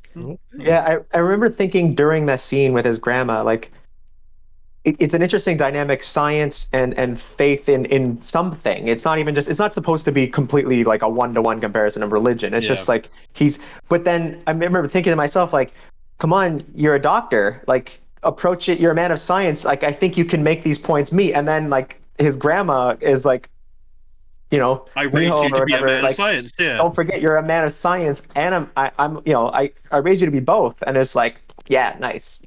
Yeah, I also appreciate that kind of got called back to at the end when Burnham was having a discussion with the figurehead of the site. Is like, you know, belief is, you know, it can be a monolith, but it can change over time. And especially for like Star Trek, which can occasionally come across as a bit atheistic, I appreciate a bit more DS9 respect for spirituality in that respect. Like, I don't always love when those two intersect, but I think this handled that aspect very well. All right, episode 7, Eriga, and I may end up cutting some of you guys off because I want to hear from Nifty and Dan, if you have to go before you go, what you thought of the rest of the season, but we'll keep going as is. With Maul and Locke in custody, the Federation is pulled into a diplomatic and ethical firestorm when the Breen demand that they be handed over. Meanwhile, Booker looks for ways to help as Tilly, Adira, and Reno work to decipher the latest clue. Go ahead, Idle. So, I'm a lore buff. I love reading up about all the histories of the peoples, and like, we're getting Breen lore here. We are getting some Breen, like what they are. They are factionalistic. They are separate factions. There are things here, and you know, we have this wonderful little, you know, unifier of all, the chosen son, Locke, sitting there as the chosen one, and then they kill him off. Like, at that point in this episode, Locke was the most interesting he had ever been, and I was just like, wow, this has potential to then kind of be a L'Rell almost, for like she was for season 1, for that. Yeah. Maybe you can start to be like a Federation sympathizer with the Breen and start to bring things, you know, unify things there. And no, they kill him off, and that was kind of the bit I kind of went, oh really? But we do get, you know, the Breen are a little bit like antagonistic. We're just going to stamp our things, and we're angry people here, and you know, we are you know, we have our different warlords, and it kind of comes off a bit like boilerplate bad guy or bad interaction. But me also being a Starship nerd, we get to see the immense size of their dreadnought, which I love that scene as it's coming through. That shot of the shadow over the bridge. Yeah, it was so good. So the automatic gets some points. We get Nan back. Nan's cool. I like anytime Nan's on the screen. Everyone, if she's not there, everyone should be asking, where's Nan? She is kind of the dynamic that is kind of missing in this crew, like full time. A bit more abrasive character. Yeah, again, like she does it in season 4 where she calls Burnham on her shit a couple of times. And she's a little bit more on side here. But my bad side of this episode is Mol once again gets away through the spirit of her own tenacity and escapes with the Breen. This had a lot of potential to be a good kind of political thriller, or a good sort of West Wing style kind of. I don't know I don't even know what I'm describing here, but yeah, it kind of did things to move the story along and kind of add a little bit of existential threat in the Breen. But I never felt like the Breen were that intimidating, or at least that good a villain. But it was okay. Again, I'm going for okays here. I feel like my okay is a 6. I give this one a 6. I'm going to jump in. Dan, are you out in 10 minutes? I think I can stay a little bit longer, so we can continue on here. Okay. Nifty, you're up next. I know you have a hard out soon. Go ahead and give us your review of the rest of season 7, 8, 9, how you thought it worked as a series ender. Okay, I'll try to even give a couple highlights per episode, because I did have some notes as I watched. Episode 7, yeah, it was great seeing Nan back. She's a cool character. I didn't like how, at least she wasn't super easily overpowered, but the whole Maul escaping thing was this is where, as we learned more about the Breen, I liked that. Again, I commented before, I thought they should maybe stay a mystery. Maybe I'm not sure if I love that we now see what they look like, because I think I kind of liked the joke of we've never seen a Breen, but I do genuinely like learning more about them as a culture. They're a fleshed out bad guy. I like that. I loved that Reno was randomly, but not randomly, because it's Reno. So of course she learned these weird tricks about manuscript, black market, gray market, whatever in the olden times. And the 7 of Limes thing was great. Tig Notaro scenes are awesome every time. So I really like that. The Dreadnought was massive. Also the scene with Tarina and oh yeah, I understood the exact translation of what that said, motherfucker. Yes. Tarina was she was just diplomatically flexing that entire scene. That was a really good Tarina scene. Episode 8. Do you have a score for 7, Aragon? Oh, let's give 7 a 7. I'm going back to my kind of common score here. Okay, I don't know if I'm prepared to give scores to the rest of the episodes, but episode 8, I loved that there was a Commander Jemison, and I really hope that is somehow through Memory Alpha, a direct descendant of May. May Jemison. I love that there was a Jemison on the bridge. That was awesome. She's an astronaut. And it was cool seeing Reese in charge. I think that was episode 8, right? He got. It was time to see he's not a new character, obviously, but the complaint of, not all our bridge friends get time to shine. I liked seeing him being able to take some charge there. This is the library episode, right? Right. Yeah. Of all the complaints about Sonequa Martin Green, and how she whispers too much, I honestly, I'm not a Burnham hater, not her.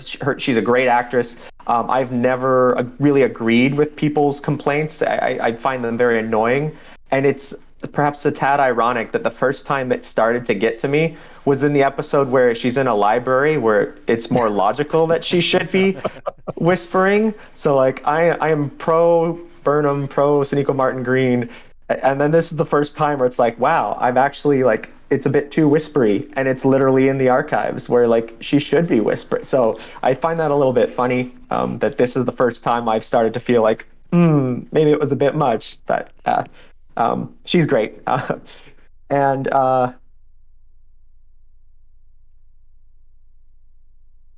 let's see. And then episode 9 was Lagrange Point. Right. I did. I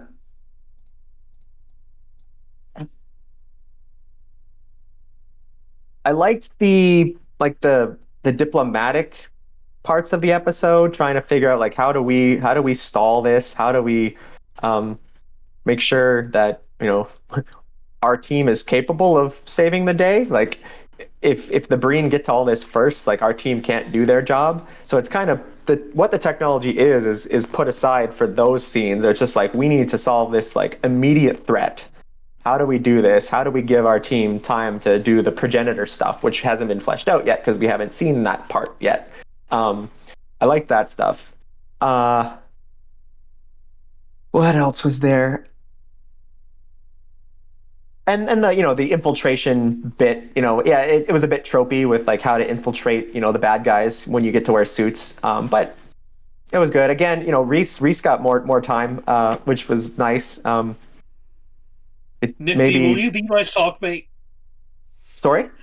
Will you be my sock mate? Yeah, will you take oil baths together? that was kind of funny. I did enjoy that. And yeah, the book and Burnham, like teamwork, work on the fly, which has been a hallmark of some other episodes because that's kind of their style together. It was interesting seeing it play out in an environment where they're really not sure. I'm sure their whole career they've always known what they're facing, cultures they're familiar with, so you can wing it and get away with it. And with the Breen, they're just like, oh God, what do we do? What do we do? I thought that was some good interaction there.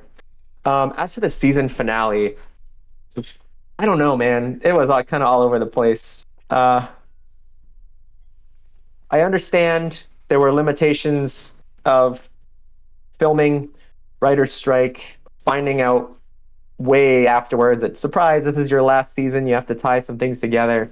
Overall, I like the series. I did like the episode. They tried to bring stuff together. It maybe felt a bit rushed, but that's a circumstance of what they were dealing with. I'd probably need a lot more time to like really dig into, feeling about it. At the end of the day, season 5, I was entertained, right? I watched Star Trek to be entertained by a series, by a franchise that I love, and I continued to all throughout the season and this series. Is Disco my favorite series? No, but I don't hate it. I enjoy it. I've enjoyed most of every season. Every season has been enjoyable. There's been moments where it's like, but every season has been enjoyable. Every episode has enjoyable moments. It's Star Trek. It's fun. I like it. And so, yeah, that's probably my summary here. It's just like, hey, man, it's Star Trek. It's a series I love, and I continue to love it. And I'm glad that, I'm glad they were given the opportunity to come back and refilm some things instead of just being like, yeah, sorry, season 5, cliffhanger ending, fuck you. Like, no, I'm glad they got to try to tie it up. They at least got to end, not on their own terms, but like with a say on how it ended. They got some input on their ending, even so. Yeah, it is at least an ending. Yeah, no, I see. Yeah, and there's a lot of struggles, probably shit we don't know about behind the scenes stuff on how they got to even where they did. So I can respect that they had a lot of challenges in the real world, and I think they mostly did a decent job with like, hey, we got dealt a shit hand. Let's make the best of it here, guys. Let's tie this series up. So, yeah, kind of where I stand here. 2 nifty thumbs up. Right. Here. Right. Thanks for joining us, Nifty. Yeah, thanks, guys. I look forward to watching the rest of your stuff later. And now What? the rest of the story. If you've got headphones in, they don't know what you're listening to. So Not gonna lie, today I might be able to pull that off. Usually I can't. Usually I can on these Wednesday meetings. I might be able on this one. But bye, guys. All right. There, Have a take good one, care. man. Thank you for joining us. Right. all right, if we can bring everything back to episode 7 now, try to reset where we were. Dan, you were up next, and if you have to go, just pull a nifty and give us rapid fire the rest of it. But we're back mostly on the discovery this was set. So talk to me about Eriga. Yeah, I'll be honest. So this is where we really get introduced to the Breen as a force to be reckoned with, and they just kind of come off as kind of silly. One of the things I remember from this episode is we get another great Reno moment where she kind of just takes the piss out of the huge ultimate enemy of the series and says, "Faceless helmet vibe, truncheons, jackboots. Where's the nuance?" It's just like, yeah. I mean, she's like full on recognizing that this is kind of silly. It's just a bunch of extras in suits, and we've seen it all before. So I guess her recognition is what really appealed to me more than the actual villain themselves. Again, they seem kind of reckless. Primarch, whoever the Primarch guy is, I forget Primarch his name. Saris. Maybe, yeah. He just, he just seemed kind of reckless, just like Maul and Locke were. Locke killed himself again. Yeah. In spite of Starfleet this time. So the first time, falls on his own knife. So we're actively trying to save him, and in the process, he overdoses on something and kills himself again. How do these people make it across a quadrant, much less survive? I don't even get it. They've completely ruined. But I guess you have to hand off, right? The main villain of the series winds up being, so we're supposed to empathize with Maul and Locke, and the main villains, the Breen, and they're literally very cold and calculating. And so some of the battle scenes that take place in this episode are fun, and seeing Non come back on the scene and kick a little ass is great. But it just winds up being kind of a bridge of an episode that's a little bit forgettable for me. I don't really, apart from the fact that we've thinned out the cast a bit with Locke no longer being an active player, and I guess there's a little bit between Booker and Maul where they do a little bit of character development with them trying to become a little bit closer. And I still don't really understand why Maul just doesn't shoot Book though. Like, I mean, if he represents so much of what she hates, and I understand daddy issues are complicated, but just pull the trigger, man. Let's sit Wow. on the cast a little more. I don't know. I don't really care. So, yeah, for being so forgettable, but still, I remember some highlights of the episode. I'll probably go on a 4 for Eriga. I can't not hit Erica when everyone says that. So I'm gonna be a bit brighter on this episode than I think most are, mostly because I don't think that the Breen are without nuance. I don't know. Maybe I just appreciate the fact that we've gone from a name and a design to we know names. We know roughly how their structure works. We know that there is an Imperium. We know that there are 6 Primarchs vying for it. We know for a fact that there was an Emperor, but there no longer is. We know a bit more about how they operate, a bit through Rayner, who is obviously prejudiced, but he's got insight, which I appreciated. His whole angle and everything, where it's like, yes, you are much too close to this. Yeah, a little bit. He's a little bit too close to the situation, but he pulls it through. He keeps a level head. And I remarked to Otto earlier on, I think it was like episode 2, that he's a bit of a Benjamin Maxwell. In that, like, he's a little bit too impulsive, a little bit too convinced he's right, but he pulls it back where Maxwell couldn't. He's able to realize he needs to modulate his behavior, and like I said, he realizes that it's not his pride or his trauma that comes out on top; it's the need to come through for the Federation. And he throws himself on that grenade, and he gives that little speech about how Tahal ruined his world and uses that to convince Rune not to.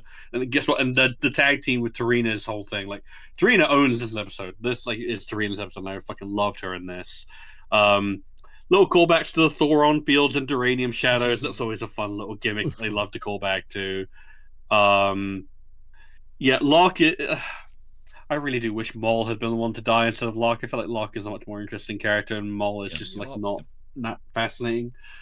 And it would make everything that happens in episodes 8, 9, and 10 feel a bit more naturalistic if it were Locke who was in control of things. Mm-hmm. Yeah, it's It's a good episode. I was enjoying it while I was watching it, but yeah, there's a little bit of roughness. I'm probably going to give this a 7.5 out of 10. It's a good episode, but it's not. It's mostly connective tissue, just with some standout moments. Okay, this is where the season the wheels fell off for me. This episode and Labyrinths next, I just oof. Um, and I will say it's not like Discovery of the Past where I'm like, I don't want to watch this. I'm like, I have so many problems with this, but it hasn't turned me off yet. Like I'm still gonna tune in next week. There's enough good stuff. I want to see what Culber does. I want to see what Rayner does, etc.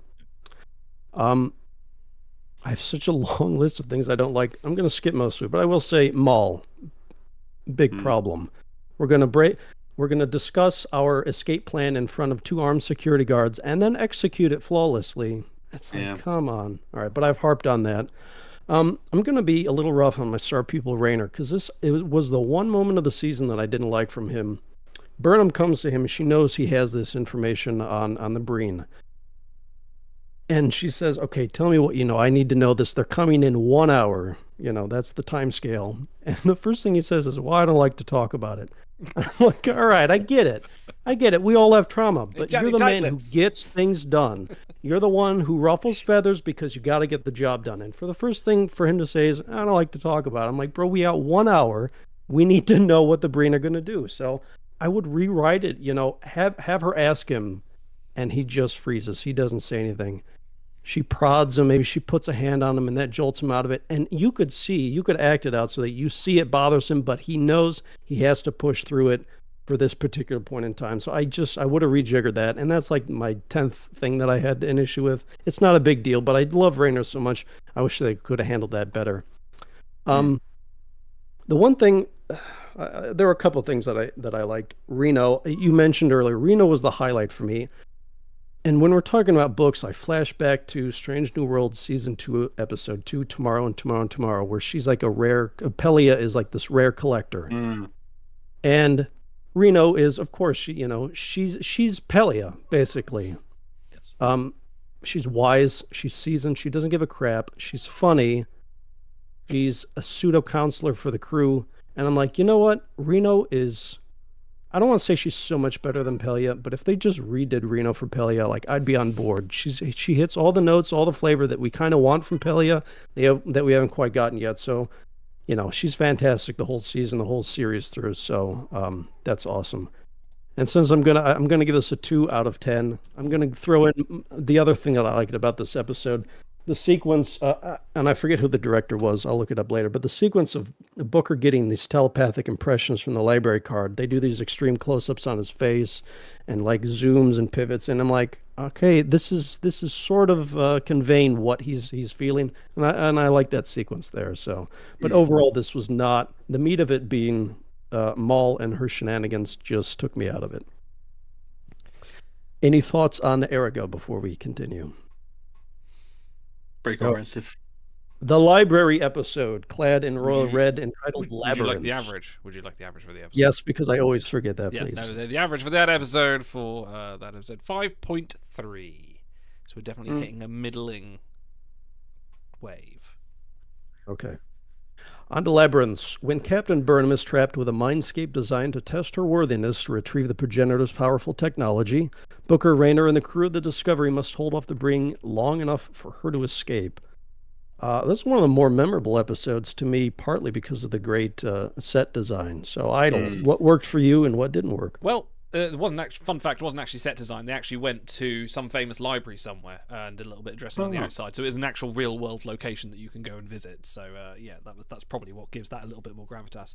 I liked this episode for the most part. I loved the Afrosian attendant. I thought she was so fun. I love that little joy of life. It's like, hello, I'm here. I'm just going to help. And turned out not to actually be an evil person running the place. It was quite nice. I liked Book in his alter ego form as the cult of personality in Burnham's mind. He excelled. He wears a dress well. Yeah, he did what Janal did for Wilson Cruz there, and just all very offishness, definitely not very bookish, and I really loved him there. I have a few technical problems with this episode, more on like the, what was her name, the Afrosian attendant's name? Eileen. Eileen, yeah. Yes.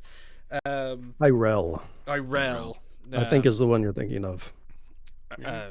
Okay, anyway, It is she sort of comes around and says, so what if anyone, she's got this huge repository of knowledge that, she says, well, what if anyone comes knocking at the door and, they're not very happy? Well, we'll have to send them to the dungeon. Yet when the Breen attacks later, it turns out, no, they could actually fuck them up quite badly. And the fact that, like, they have some cultural touchstones doesn't really protect them that much. But it was nice to go back to the Badlands. I, like, as soon as they said, oh, this plasma storm in space, I was like, Badlands, thinking it was. But, a shame, everyone hears that and goes, oh, maybe they'll visit DS9, and, I can understand why they didn't, and that's fine. Too distracting from the plot.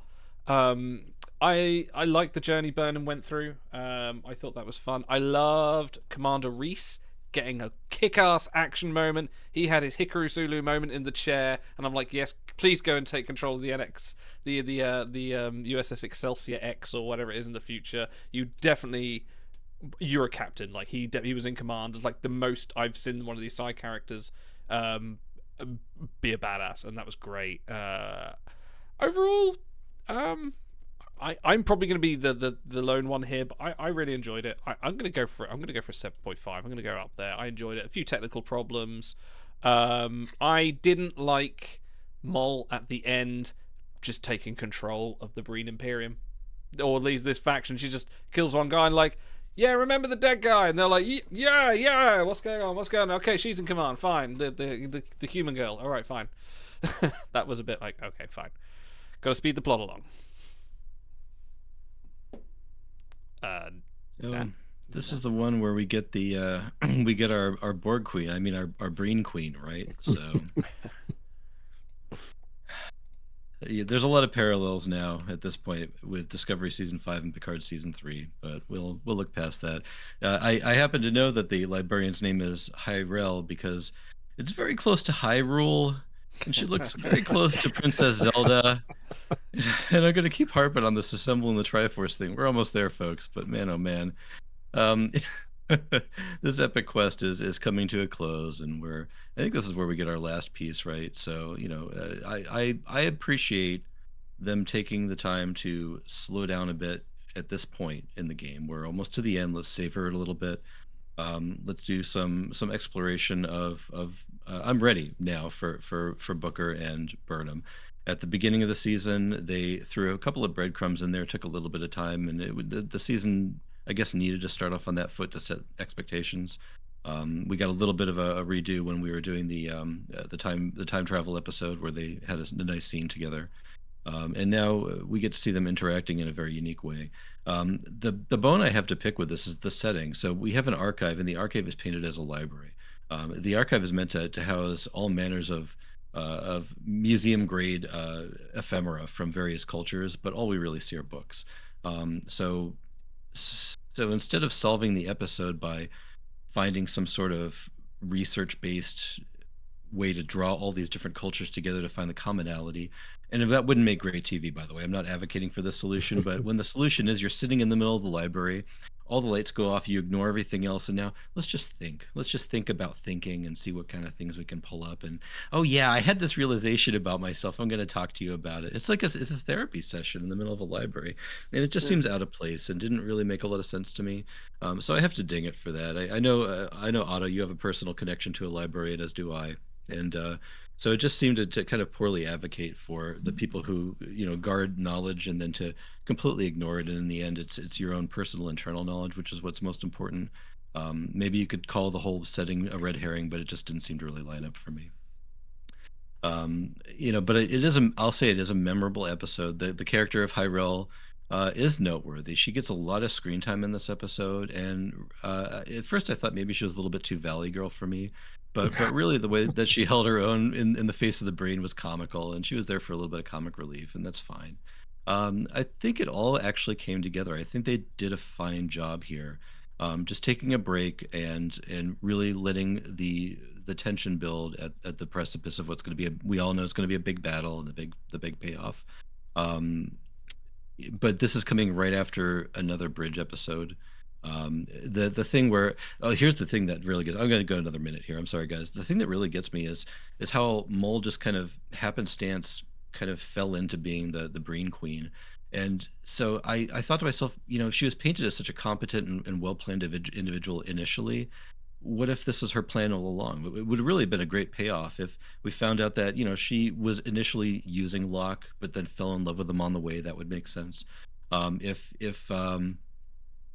she had recognized immediately, because they establish in the flashbacks that she knew right away that he was royalty. If she knew that she was going to try to leverage that and eventually become some sort of position of power, that the whole marriage was a sham, all of this could have been paid off in a way that really made her seem like more of a mastermind. But I think they really kind of had to give that to Burnham. Burnham always has all the answers. She's the Mary Sue, and they just couldn't let Maul have that. So she just had to fall into it and be an opportunist and take advantage of a quick moment and some quick thinking. And it just didn't seem very well thought out or menacing. I got to get to a rating here. I'm right in the middle of it. I really enjoyed some moments, and it's memorable, but it's still a 5 for me. It just didn't quite get there. Yeah, so I'm going to kind of jump onto these points more, which is like I kind of agree that like she falls into this, and like it kind of makes sense because you see how couriers are from how Burnham and Booker conduct themselves in 3 and 4, where they have a laundry list of gambits they try that occasionally work. Most of the time they work, a lot of the time they don't. So you kind of get the impression this is a life where you really do just take it by the horns and see how far you get. And these two characters are explicitly labeled as being thrill-seeking couriers. They're a bit Bonnie and Clyde as well as Romeo and Juliet. Yeah. But I think you're right in that they did miss a trick with Maul, where it's a case of if they had established that if this had started off as an angle and if she actually fell in love with Locke and it was all genuine, and then if there had been a moment, because I was interested in the other Breen that we get a name for, Arasat. And I was like, okay, so I appreciate that he is not a generically evil-voiced guy like at the Primarch. And it's like, I appreciated the nuance of the Breen going like, hey, dude, you're about to blow up some of our price of heart. I'm not down for that. I'm not here for that. I appreciate nuance in my monolith. I appreciate it when you're on a bridge of a load of evil guys, because you saw in Star Trek, no one's evil. And people are like, I'm not down for this. I'm not here for doing the bad thing, actually. I'm here for that. And if she had tried the same angle on Arasat and then she couldn't do it, if she realized, you know what, I loved Locke too much, I can't pull the same gimme twice, it didn't really work for me the first time, that would have been a really humanizing moment, and it would have made her seem not only just competent, but also tragic. It would have done a lot more to build that scene for me. And now that I've realized that, it does kind of like tank that character even more for me. The rest of the episode I actually quite enjoyed. I really liked Booker's stuff with the World Root. Like the whole the tying it back to Quajon and just like what he lost. Like Ajala acts the fucking hell out of that scene. He is so good in this season. He is such a good fucking performer. Yeah, I also really appreciated. You took a knock on Burnham not having all the answers, and to a degree that's kind of accurate, and I feel like the episode kind of takes a shot at that. I really appreciated the psychological insight of why does this look like the library? Why is this is not like Discovery? Why doesn't this look like Federation HQ? Why doesn't this look like my house on Vulcan? It's because Burnham is so focused on the mission that wherever she is the most important point in her life. And then the episode comes along and says that 5 minutes after I realized it. I'm like, okay, cool. That means I have been informed about who this character is and what they want and how they act. That is a strength of storytelling. I understand what this character is like. So when you're doing an episode entirely about the psychology, that's important that I have been communicating these clues in such a way that I can tell when she's going down the wrong way and the right way. I also appreciated the shuttle bay vent tactic, where it's like vent plasma from the cells, blow out the main shuttle bay, we're going to look like we're exploded. Good fucking tactic, and I appreciate that they didn't get away from it scot-free. It's like, shit, we kind of fucked ourselves doing that, but it was the best thing we could do. I appreciate it when tactics are tried and they succeed or they don't, but at least like there's a little bit of variability. It makes it feel like the conflict was not always going to head one way or the other. That's why Wrath of Khan's ship battle is arguably the best that will ever be in Star Trek. That's a lot of rambling. I apologize. I know. I do really appreciate this episode. Hyrel's cool. I also appreciated the addition of the Library of Eternity. That's a nice Star Trek thing. I like that. I liked the USS Chekhov in season 3 for that reason of just like, no, you're getting to a point in galactic history where places that are purely built around archiving and history are important and they need to exist, and it's a very Star Trek thing to do. Professor Galen would approve of this place.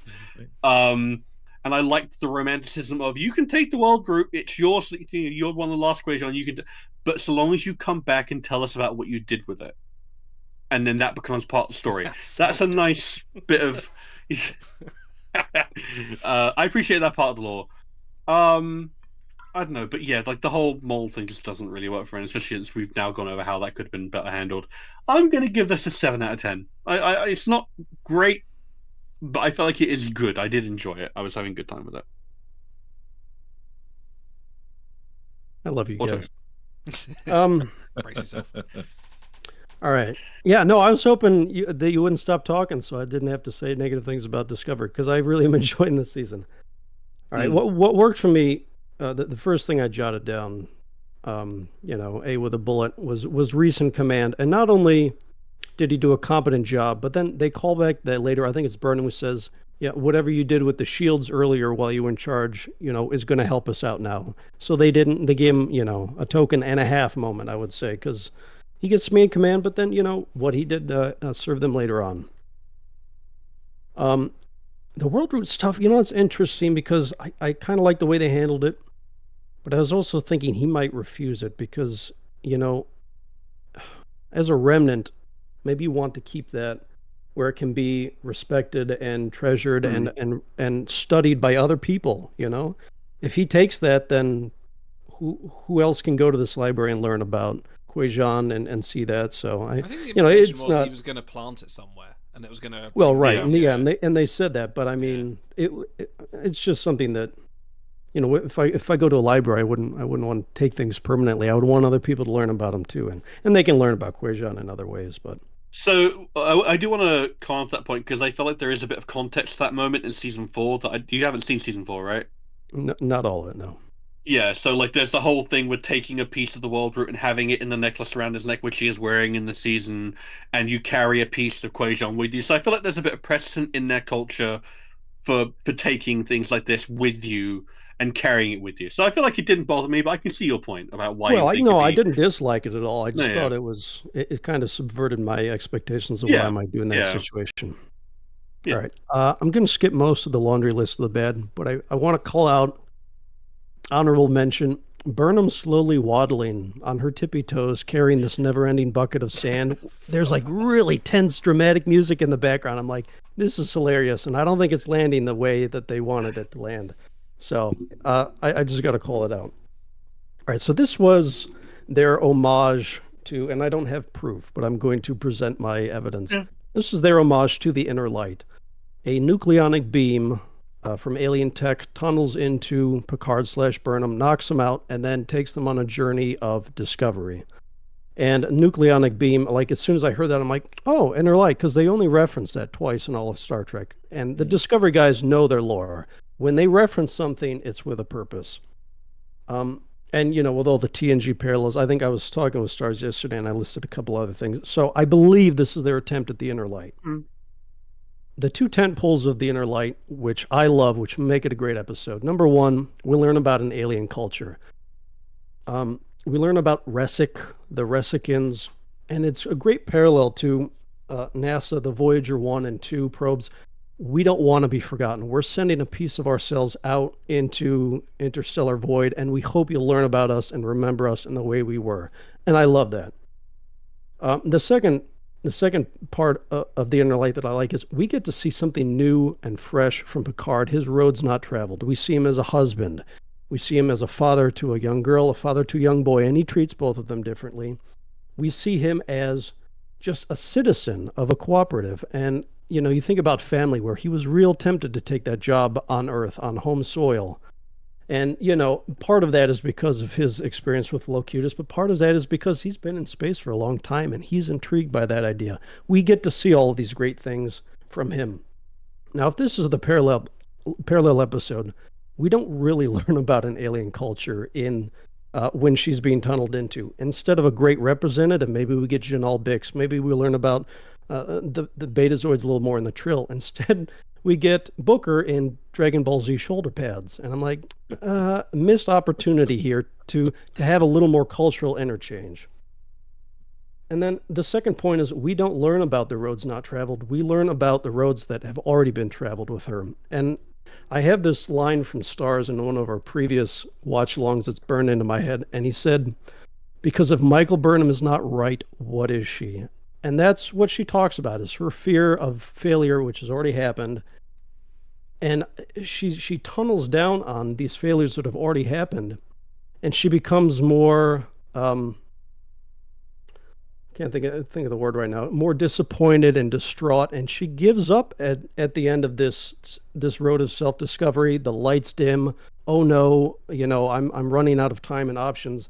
And we've talked before how we want our Starfleet officers to persevere and to try and to do their best and to never give up. And I feel like she gives up at the end of that, except that's the answer. You talked about yourself and then gave up, and that's what we needed for you to solve the key and move on to the next step. And I'm like, this is Michael Burnham at her worst. We've seen some of her stuff at her best in this season as well, but this is like, man, if you're going to parallel one of the best, most revered episodes of all time, and you're going to take out all the elements that made it great and replace it with this, that didn't click for me at all. So, there's some other stuff that I could pick on, but I'm sure I said enough. So I gave this a 1.5 out of 10. This was my low water mark for the season.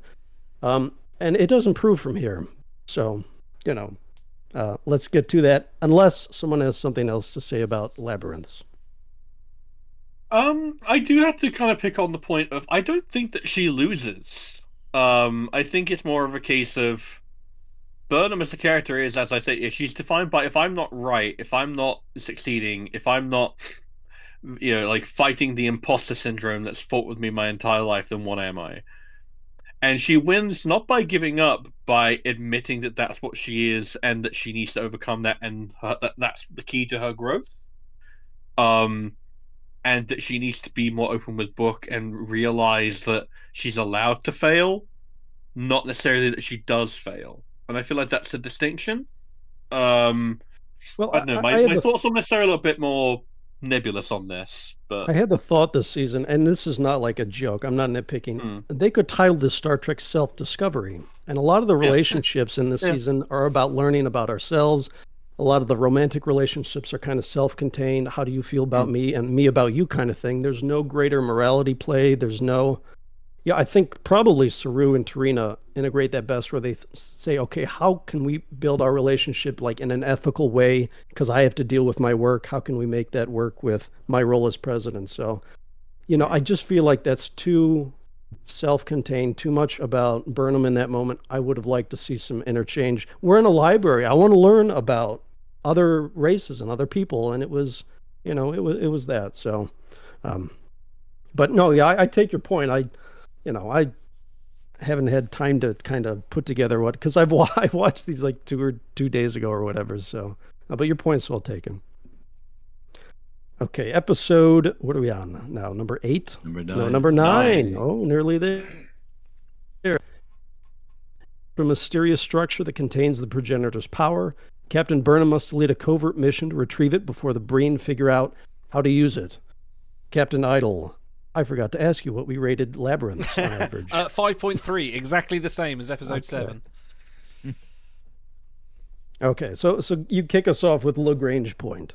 This was cool. This was a good heist, a good action sequence. Everyone got a little bit of something to do here. We got, obviously, Burnham on the away team with Booker. So Booker got some more to do, thank God, because he's kind of been sitting a little bit idle this season. So he was out there sort of, kicking ass. We had an amazing sequence where the Discovery rams itself through the shields of the it just reminded me of episode 1 and try spinning. That's a good trick, as he's going into the Trade Federation things and blowing everything up from the inside. This was just fun action. This was great. A little bit more Attilian Rayner. Because they're sort of saying, he never takes the captain's chair, and he then gets assertive at the end and goes, right, no, we're doing this, we're going to go rescue the captain. there wasn't, this was kind of pretty much, the action sequence all the way through. It's nice to see Adira going on sort of a more action-oriented away mission, like something not in her skill set but needed on there. She was sort of like, the techie person thrust into the field of fire, and sort of seeing her in, I did giggle like an idiot, and it's kind of my worst moment when you had that 4x4 screen of everyone in their Iron Man helmets going, Power Rangers assemble! I was just like, oh no, why did you do... Whose choice was that? That's awful. That was Jonathan Frakes' choice. Would you Jesus dare Christ, question Jonathan. one? No, I contest that. That's no, stop it. Did you direct Star Trek First Contact? I don't think you did. So. Sorry, Frakesy, that's a miss for you. But we have Saru's back as well, and going to engage. We get. Oh, do you know what annoys me so much? We get that little tease of like, oh yeah, we got the shuttles that got the pathway drive, but we never see it. We never see what is a pathway drive. Is it just warp? If it's just warp, use warp. Don't invent something new if you're not going to show us it. That kind of bugs me. But this was fun. This was good action. This was a good lead up to the final moments. This is when you can tell that amping up for a finale. We're getting into those, pulling all these threads together, even though Mol is still an idiot in this. But they do find the artifact, and of course, very predictably, Mol and Burnham jump straight in. Because as soon as I saw it had a door, I was just like, I know what's going to happen. I did laugh as well when you had the Breen on ropes being fed in. Just kind of like five and That was so funny. That was so great. It just reminded I me do of The feel like Simpsons. that was intentionally funny because it's a case of like, here's the key, Yeah, hands it off. Oh, yeah. hands it off. Like I feel like that's absolutely got to be an intentionally funny moment. Maul is like, "Bring me your best man," and he disappears. She's like, "Bring me your second best man." We'll send him. Overall, I thoroughly enjoyed it. It was non-stop. I haven't got too many complaints, but I mean, apart from Mole sort of not being aware that the people under a command aren't really acting very Breeny. Like the character trait of a Breen, just stand there, But I'll give this an 8. I enjoyed it. So this episode answers the question: what would happen if Jonathan Frakes directed Star Wars: A New Hope? It would be And the better answer than is Episode 9. Pretty watchable, actually. They did Yeah. a pretty good job. So, hey, they took the fight to the Breen, right? So the Starfleet's on the back foot. We gotta bring it to them. So what do? They fly in the exhaust port. We get in our there's stormtrooper some, costumes, our Breen Size trooper of a costumes. swamp rat. Yeah. Hey, dear, aren't you a little short for a Breen trooper? It's just. Oh wow. But all this has been done before, but it's really just fun to watch. We get our hand-to-hand combat, and we get a little bit of adventure, a little bit of intrigue. Again, it was more of a kind of a ride for me. I really enjoyed the setting, just having it set between two black holes. Really interesting. Oh god, yes, I forgot to mention that. And the way that awesome. they use the gravity as a tool to kind of, again, reminiscent of some of the Nebula combat at the beginning of Picard season 3, but not unwelcome. I mean, just made it an interesting setting for a battle. And so we do get some engagement with the Breen vessel as well, the Breen dreadnought. So we get to see how powerful it is, and we know that if they could barely handle the one in the fleet that's coming, is going to be unmanageable. So we've got some real tension that's get built up in this episode. We feel it, like the way that the episode is presented winds up really drawing you in. It's just hard to ignore how entertaining this episode winds up being. I do. It was for comedy, just chucking dudes into the portal. Let's hook a rope up to this one and see if he comes back out. And the only thing they could have done funnier is if they pull back the rope and it's smoking on It did like pop off his bag. It didn't go slag. It popped off like a champagne cork when he got sucked in. Right. I really do feel like I want to to the edges for just a split second. Yeah, no, that really should be like a YouTube thing where just like you see the Breen going, goes, whoa.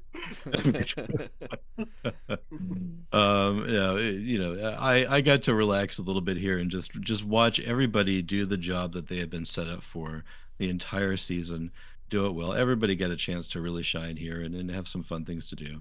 I think I can't really put my finger on it because again, it wasn't there's no real Star Trekkiness to this. It was a lot more of an action sci-fi movie, but man, what a great job they did. I've got to go an 8 on this. I really did enjoy it. So yeah, no, this is probably we were talking about how various episodes in this season have felt very Star Wars. This is the most Star Warsy right down to the exhaust port, but I don't have it in me to dislike it. I had a really good time. Everyone got their moment to shine. Like Reese got a lot of play. Like I'm really glad that if we're gonna be Bryce, guess what? I guess you got fucked. Detmer Owo, I'm glad you had your moments in seasons 3 and 4 because you didn't get any here. But he did great. Adira did great. I really appreciate the fact that they got to get physical with the Breen and actually hey, you stay hit. You know what? You look like you're struggling. I'm gonna start bashing the shit out of a Breen. I appreciated the bit with Raynor and Tilly on the bridge. I wouldn't kill you if you were stuck in a foxhole together unless you give me more of that warm and fuzzy encouragement that I don't want. Can I just interject? Another funny moment I just remembered is when they're talking to the 2 Breen guards and they're pretty much saying, "Are you going down for ice cream day? I love ice cream day. Yes, let's have ice cream day." The interplay between Book and Burnham is do you need me to slow down so that you can keep on flirting? And guess what? I was gonna initially give this an 8 out of 10, but I can't. I can't give this an 8 out of 10 because this has added something new to my lexicon. I've been saying it since I watched this episode. I have to give this 9 sock mates out of 10. It's fucking hilarious. And it's just there's something so fucking nerdy about it because that's not how you do that in Star Wars. In Star Wars, you go, "We had a slight weapons malfunction. How are you?" It's but here it's no, that's a Breen feast day. Do you want to be sock mates? And it's just so fucking nerdy and dumb, and I loved it. It's great. Dude, that Breen was down to Stark. He was. Yeah, no, he was. Yeah. Can you say that? And I appreciate the book is you got anyone to go with? Just it's what I would do in a tabletop RPG, and getting to see that represented on screen is always great fun. I haven't been. It didn't take itself too serious. I'm sorry. Oh, no. I'm sorry. No, move along. It just had a sense of fun about it, and I feel like that's maybe what these last few episodes have been missing, and why I've been kind of a bit down on them. It's they've all been a bit too dour, a bit too treating it too seriously. It's the drama of Maul, and then this is treating it a bit more jovial and a bit more fun. And it's if you can't be highbrow Star Trek, be fun, goofy, nerdy Star Wars light. Because that at least feels like it's bridging the gap. I don't feel like I'm watching Star Wars, but I don't quite feel like I'm watching TNG. I feel like I'm watching something in between, and that's fine. And it's I feel like it found it's probably just the directorial style, but the script for this was just really tight. I appreciate it. Yeah, 9 out of 10. 9 sock mates out of 10. Yeah, I didn't feel that the comedy was that Avengers-esque stuff that I kind of panned early on. This threaded the needle where it's it's really goofy, but it lands. So I did enjoy that. This one flew by to me, and maybe because the last 2 I was kind of down on.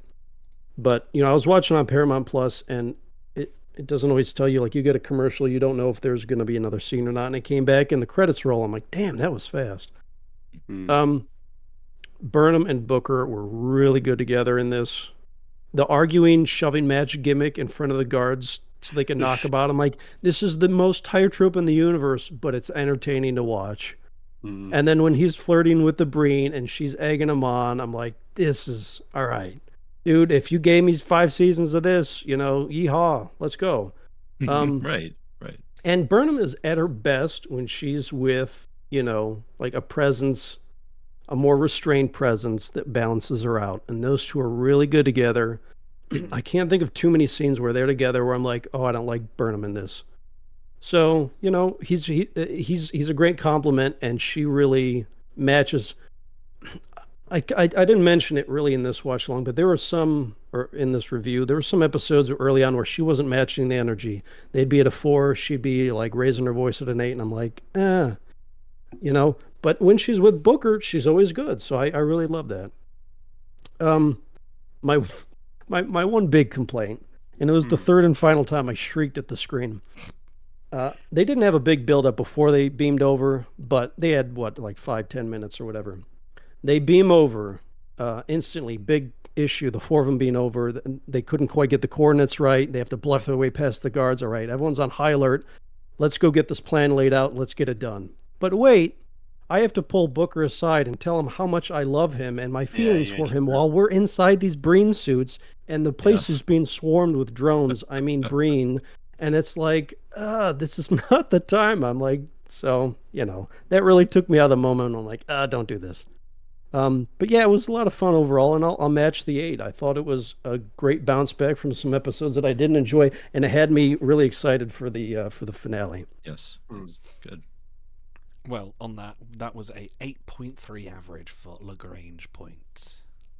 Clawing it back. Which for some reason I now have ZZ Top in my head. Can't think why. Yeah. Okay, on to the finale. Everyone loves a sharp dressed Breen. Well, that was I think we joked about that at the Strange New World season ender, because that was the Lagrange point in space.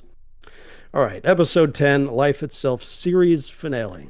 Trapped inside a mysterious alien portal from the game Portal 2 that defies familiar rules of time, space, and gravity, Captain Burnham must fight Maul and the environment itself in order to locate the progenitor's tech and secure it for the Federation.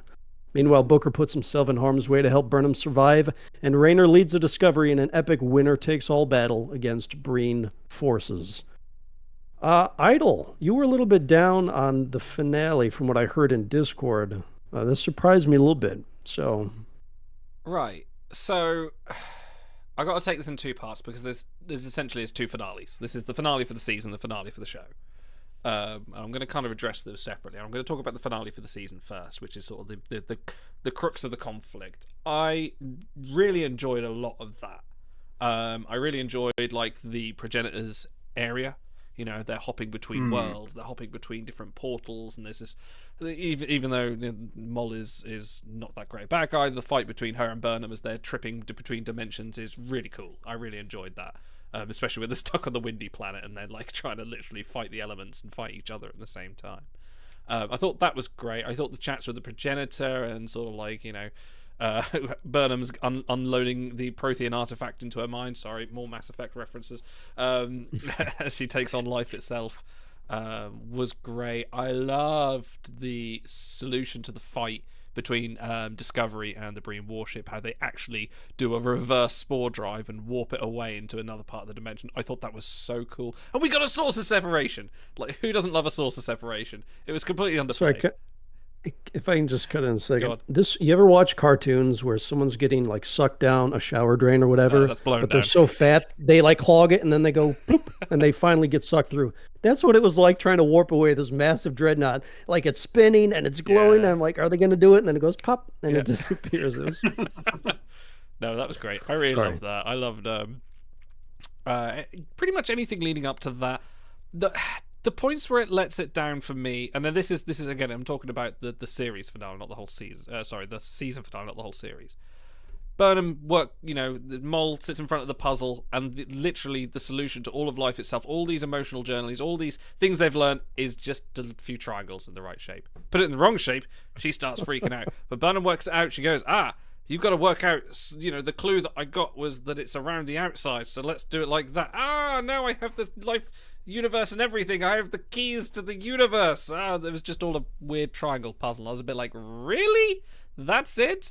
That was the whole thing? These whole lessons they've learned about humanity and about exploring yourself and what it means to be a culture and all this kind of thing condensed down to a triangle puzzle. But then the conversation she has later is a little bit more explanatory of that.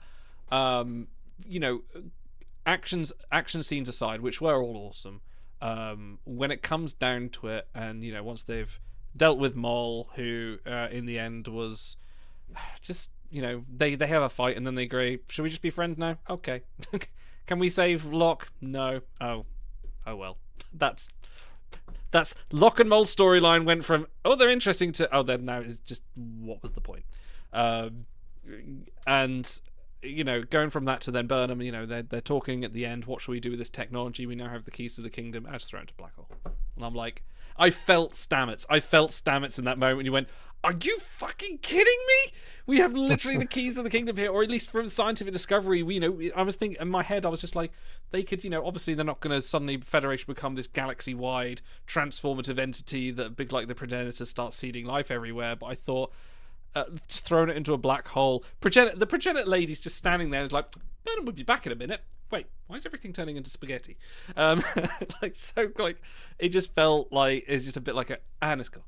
And that's the end of it. I was like, all this build-up, all this cultural tension, all these lessons about what it means to be like the Progenitors themselves, to be the bastion of this entire technology, just kind of like felt a little flat for me at the end there. And it was a bit like, oh, never mind.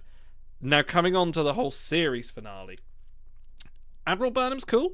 I like that. I like they did the flash forward. That's interesting. I like to sort of have a little bit of a little bit. Oh, sorry. No, I'm going to backtrack a little bit now. Sorry. I'm going to go back to before the time skip. And Kovic is Daniels? Yeah. Really?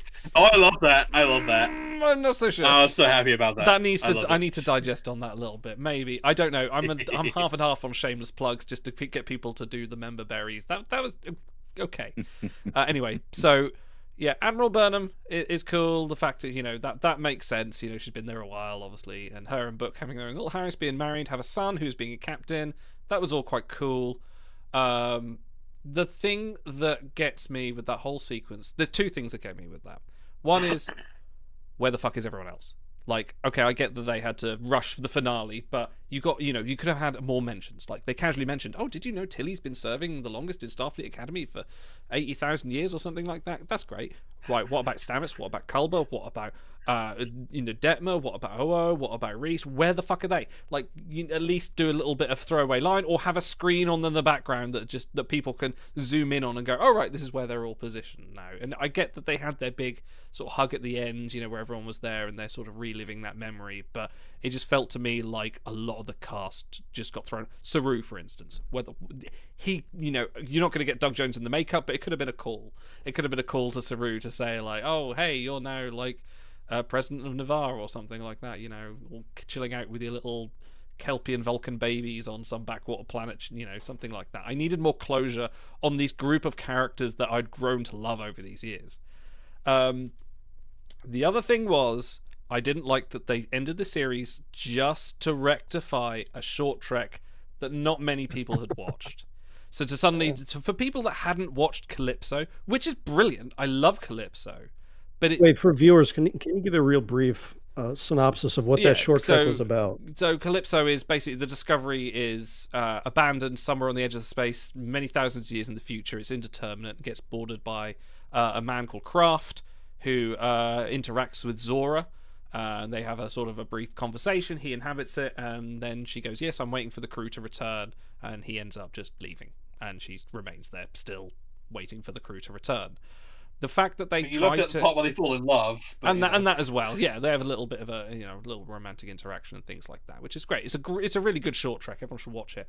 However, it raised some canon problems when they refitted Discovery and did the whole Leap to the Future thing, and I didn't feel there was much of a fan demand to say, you must rectify these canon differences. If anything, I felt they did that in Face of the Strange, when Zora was saying, maybe I was dreaming, and like maybe this could have all been interpreted as one of like Zora's dreams, or something of like when the alternate version of that reality, she ended up freaking out because the whole crew died. However, just to sort of do the whole end where she goes, right, we're going to just retro refit the Discovery down to its base form, we're going to take it somewhere and leave it because it's a red directive. That's it. That's your big finale. Just try and wrap up a loose end from a short trek that barely anyone's watched for your epic finale. And that really rubbed me the wrong way. And I was just like, there could have been so many other things you could have done, so many other closures you could have had, so many other check-ins with crews, so many other spins you could lead for the future for your Starfleet Academy series, which you're spinning off. Little things they could have done, but they didn't. And I liked the Admiral Burnham stuff. I liked the catch-up. I thought that was great. I thought that was nice. I just, it annoyed me. And that's why I'm going to give the finale a 5. For the bits I really enjoyed, which were the action, which were the stakes, which were the mind-blowing mind-bending jumps through realities in the Progenitor's portal, let down with a little bit of closure. I have said my piece, and now you talk. That's a lot. You touched on almost every aspect of it, which is great. And so I don't really have a ton to add on this finale because it's wrapping up a series that I haven't fully digested yet. So a lot of the emotional beats towards the end, I think I'll defer to my other esteemed co-hosts here. One thing I will mention though is from the very beginning, the question has been asked is why is the mycelial drive, the spore drive, not mentioned anywhere else in Star Trek lore, even though it predates TOS even? And so here's the perfect opportunity at the end to reveal that the progenitors, established the mycelial network, that they were the ones through their ability to create, life and have it be in all different places. Why not have them be the ones that seeded it? And then why not have the destruction of the portal be the end to the mycelial network? I guess doesn't this take place in the far future now? I forget where we are. We're not even in the past anymore. 3100s. Yeah, so it doesn't really even matter what they do with it now. So I guess there's that. You mentioned the game of tangrams that Burnham has to play to win. If you rearrange them as a little llama shape, do you get a llama? Is that like how this even works? It's kind of silly, but so. The progenitors lab, I guess, kind of reminded me of the Iconians, where you could jump off any place and be anywhere, and their ability to go in and out as their battle went on, which was a lot of padding, but it was fun. There was kind of a truce made between Maul and Burnham during their adventure through there, and things still really didn't resolve themselves. But I found it kind of weird that Kovich wanted to give Maul a job eventually. Like, I couldn't trust her as far as I could throw her, and and she doesn't look like she weighs a whole lot. So I don't quite get that. Like this just we got there. We got to see what was on the inside. The secrets were revealed, and we got to see a lot of interesting resolutions. But it just, having Burnham be the sole arbiter of getting rid of this, when the whole Red Directive involved the entirety of Starfleet, just seemed to be kind of off color. Like, I just don't understand how they could let her get away with it. They'll understand. That's nobody else knows. Yeah, nobody else knows why the progenitors, entrusted her, and she could, put it in her report. But still, I mean, what she set out to do, she failed. She failed again. She failed to bring back this technology, and her destruction of it was not something that was approved. So difficult to swallow. But again, I guess she's always right? Because she's Burnham. Yeah. I just as much as I don't trust Maul, I really don't trust Burnham to make this decision either. As much as we've come to know her and know that she's acting in what she believes is the best interest, that's not what Starfleet's about. It's about people coming together and putting their heads together, and not one person making the decision that could impact life and death for the entire quadrant. So, kind of a rough ending for me. It didn't seem like a good use. The fact that the progenitors weren't really the progenitors just seemed like kind of a throwaway. Like, we found this and we just started using it. Yeah, and yeah, this is pretty cool, huh? We didn't do any of this. Yeah, no, it just kind of works. Yeah, well, they also solved the triangle puzzle, so they That's right. Oh yeah, we're good at that too. We made it. Yeah. Anyways, did we get a rating from you? Oh, I'm sorry, not yet. Because the epilogue, I will mention, the wedding was beautiful. I love the epilogue, the Nepenthe very Lord beat. of the Rings. Yeah. The Nepenthe beat that we got for Burnham and Booker was neat, where they get to retire and raise a kid, and that's fine. The last part, again, it just didn't really hit for me the same, so I'll leave that for other people to discuss. As a finale for the series and the season, a little unfulfilling. I have to go down to a 4 for it. So I'm going to touch on a few points here. So the whole thing with the mycelial network, that was established all the way back in season 1 as being a naturally occurring thing that is a real thing. And it's one of the building blocks of life. So if you take that away, you kind of kill a lot of everything. That was a big plot point in season 1's finale. So that's kind of the reason why they can't justify just yanking that out of canon. You kind of just have to accept that the unique components to make up the spore drive are so impossible to replicate that it's basically impossible to do I think so. that Like, was- yeah, there's that- two people. that's a plot There's thread two in people s- who could navigate it. Yeah, that's a plot Yeah. thread in season 4 that they struggle for ages to try and replicate it. So Yeah, there's literally two people in the entire universe, as far as I know, that can actually navigate, and it's like Booker because he's an Empire Quajon, and Stamets because of the tardigrade DNA, and then there's the entire insanity of running a spore drive off of like mushrooms. Like, there's a reason why no one else ever thought of it. That's kind of the reason for that. I actually kind of appreciated the nod to, oh, we didn't make this. Because that's a bit Mass Effectian to me. That's a little bit like the Protheans weren't the ones to create this, like it's alterations. I had a moment with Otto where we were watching this together because I was like, "Fuck it, it's 1:30 in the morning. My brain is mush. I want to watch this with my friend. We might as well finish off the entire show together." And he mentioned these portals are a bit Iconian, and I kind of like the idea of like, I don't know, if you peel back the layers of all this far enough, maybe it's not a case of, oh, the Progenitors didn't make this. Maybe they made one part, and then the Iconians discovered this and made another part, and maybe like, and the idea of like every iteration adding something to it. I kind of like the idea of that. There was also a thing of, oh, you threw the Progenitors in the black hole. This is just a way into their temporal space, so you could potentially find their way back to them. It's not the only place they exist, which I think is fine. I think it is. I feel like it's one of these problems where it's the Star Trek V problem. You cannot start off your show or your movie by promising the answers to life itself. You cannot do the Monty Python, "Is God really real? Or is there some doubt?" You know?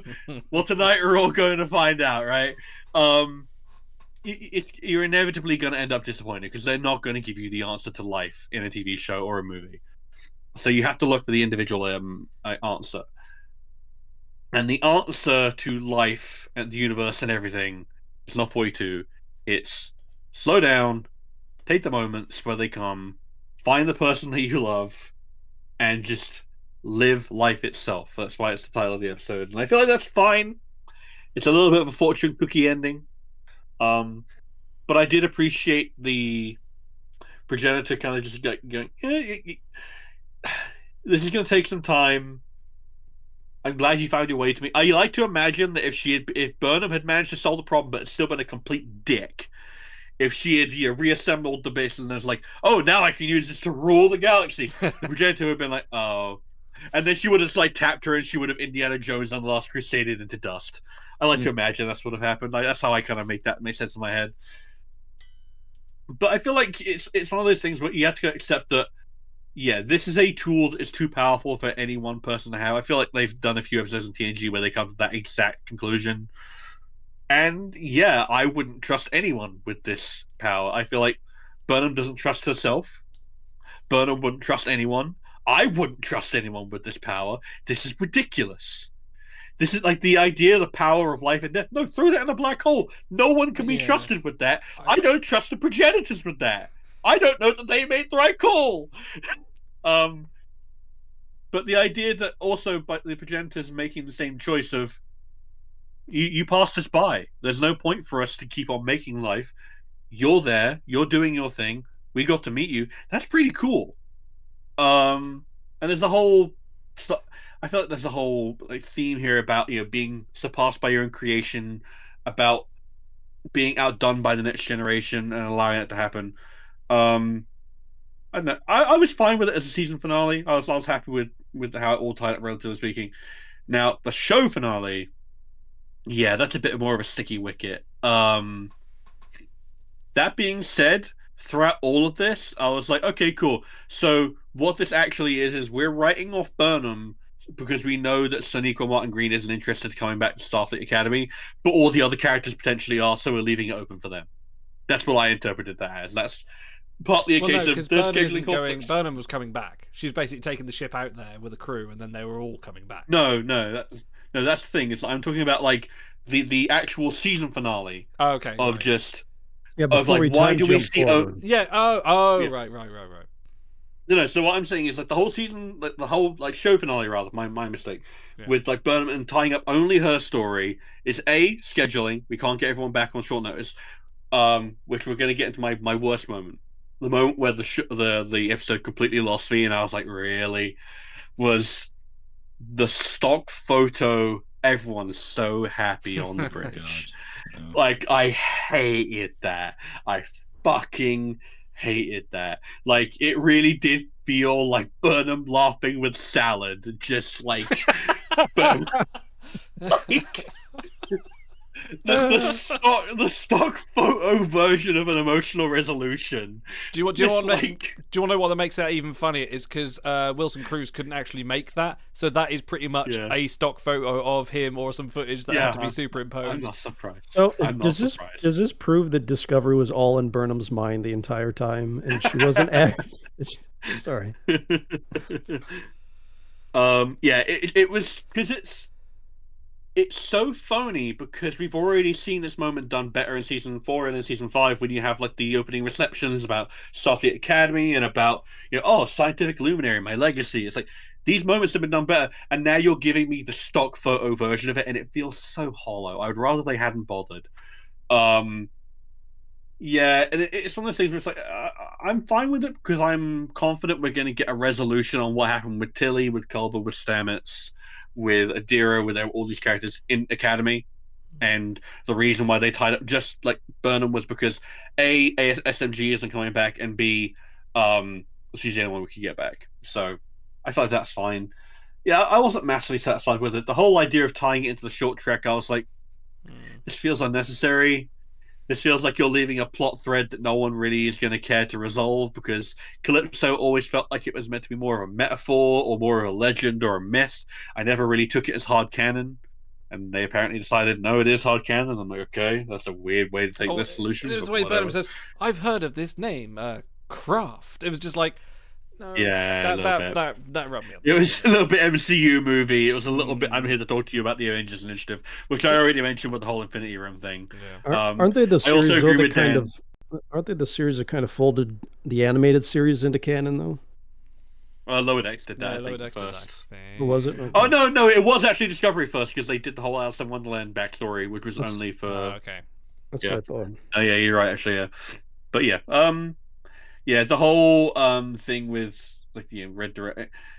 You can't just write away everything with a Red Directive. You can write away some things with a Red Directive, but, like, this feels like you're intentionally have a throwing a secret. question out there. It's like Section Yeah. 31 in the end. Don't have a secret unless you're going to tell us it, especially in storytelling. Yeah.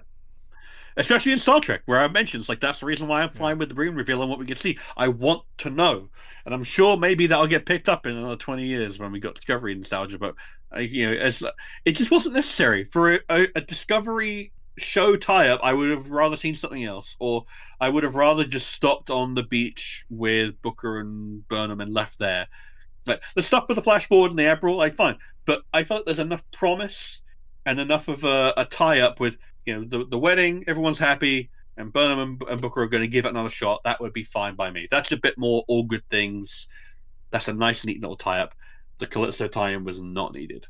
Now, Daniels. I love that. I was like, you motherfuckers, you're really gonna... Because I love Kovic. Kovic is this character who is weird. He is an intentionally anachronistic individual.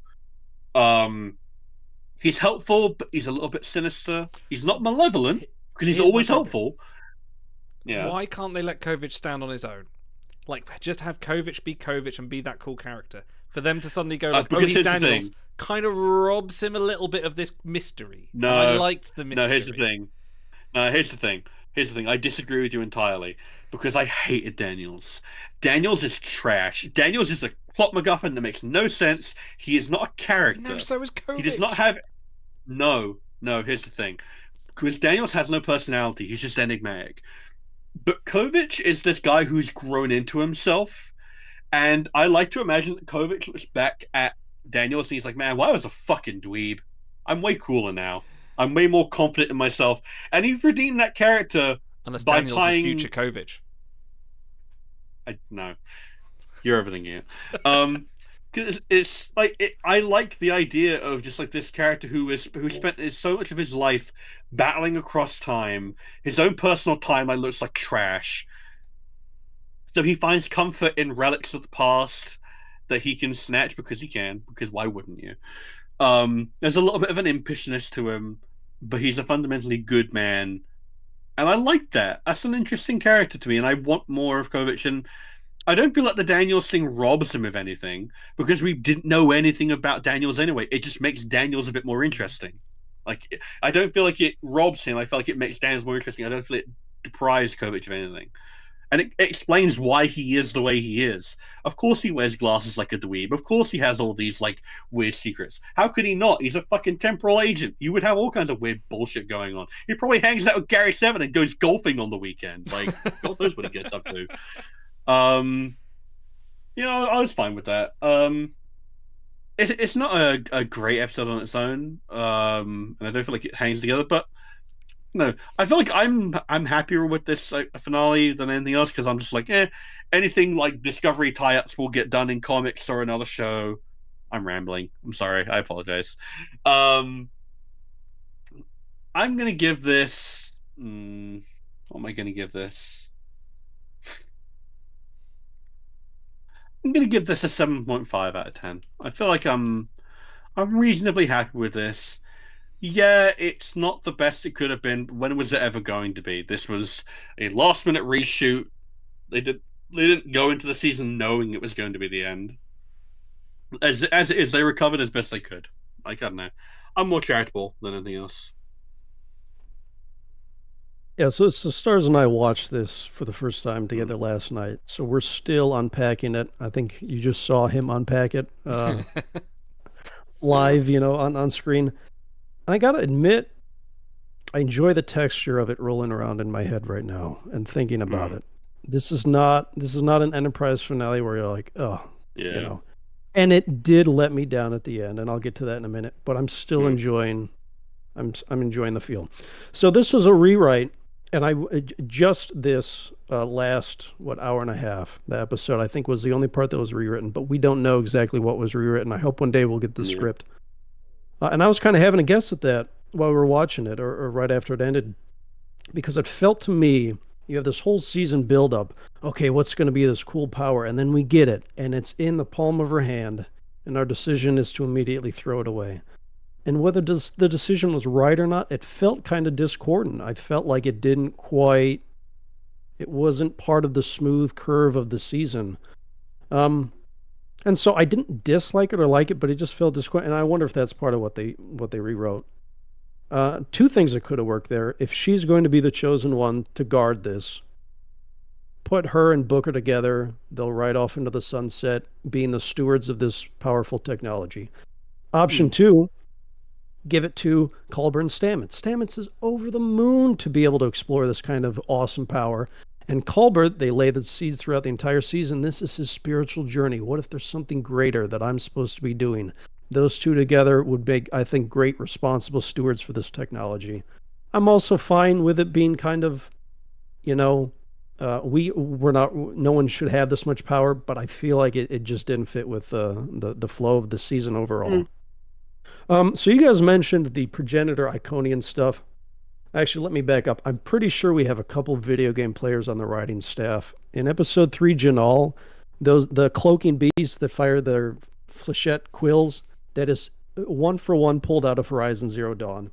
We're watching them fight through these portals, and I'm like, this feels very video game level-esque. It's Portal 2 with the... And then the logic puzzle that ties it together is the triangle thing. I'm like, that's a bad story beat, but that's exactly something you would see in a video game. So I feel like the writing there was probably from a video game fanatic. So all that cool progenitor Iconian stuff, all the threads that could be, pulled out from there, and we use it to recreate the Peter Griffin chicken fight from Family Guy, where they just tussle from one portal to another. So this episode is kind of a two halves. There's that first part where it's like, whatever. They want to do cool stuff. They're doing cool stuff. They're wrapping up the progenitor. And then we have the second half, which is all right. Now we're going to wrap up the series, and this may be where they made that cut with the Lord of the Rings wedding. Maybe this is all that they actually tacked on to it, and that would make sense too. So we get to the wedding. Saru and Tarina, who I've enjoyed through the season, all right, they've earned this. They get their wedding. This is great. And then we cut to the beach with Booker and Burnham, and this is my favorite Burnham scene in all 5 years. They play off each other wonderfully. They're great together. You know, they're acting their butts off.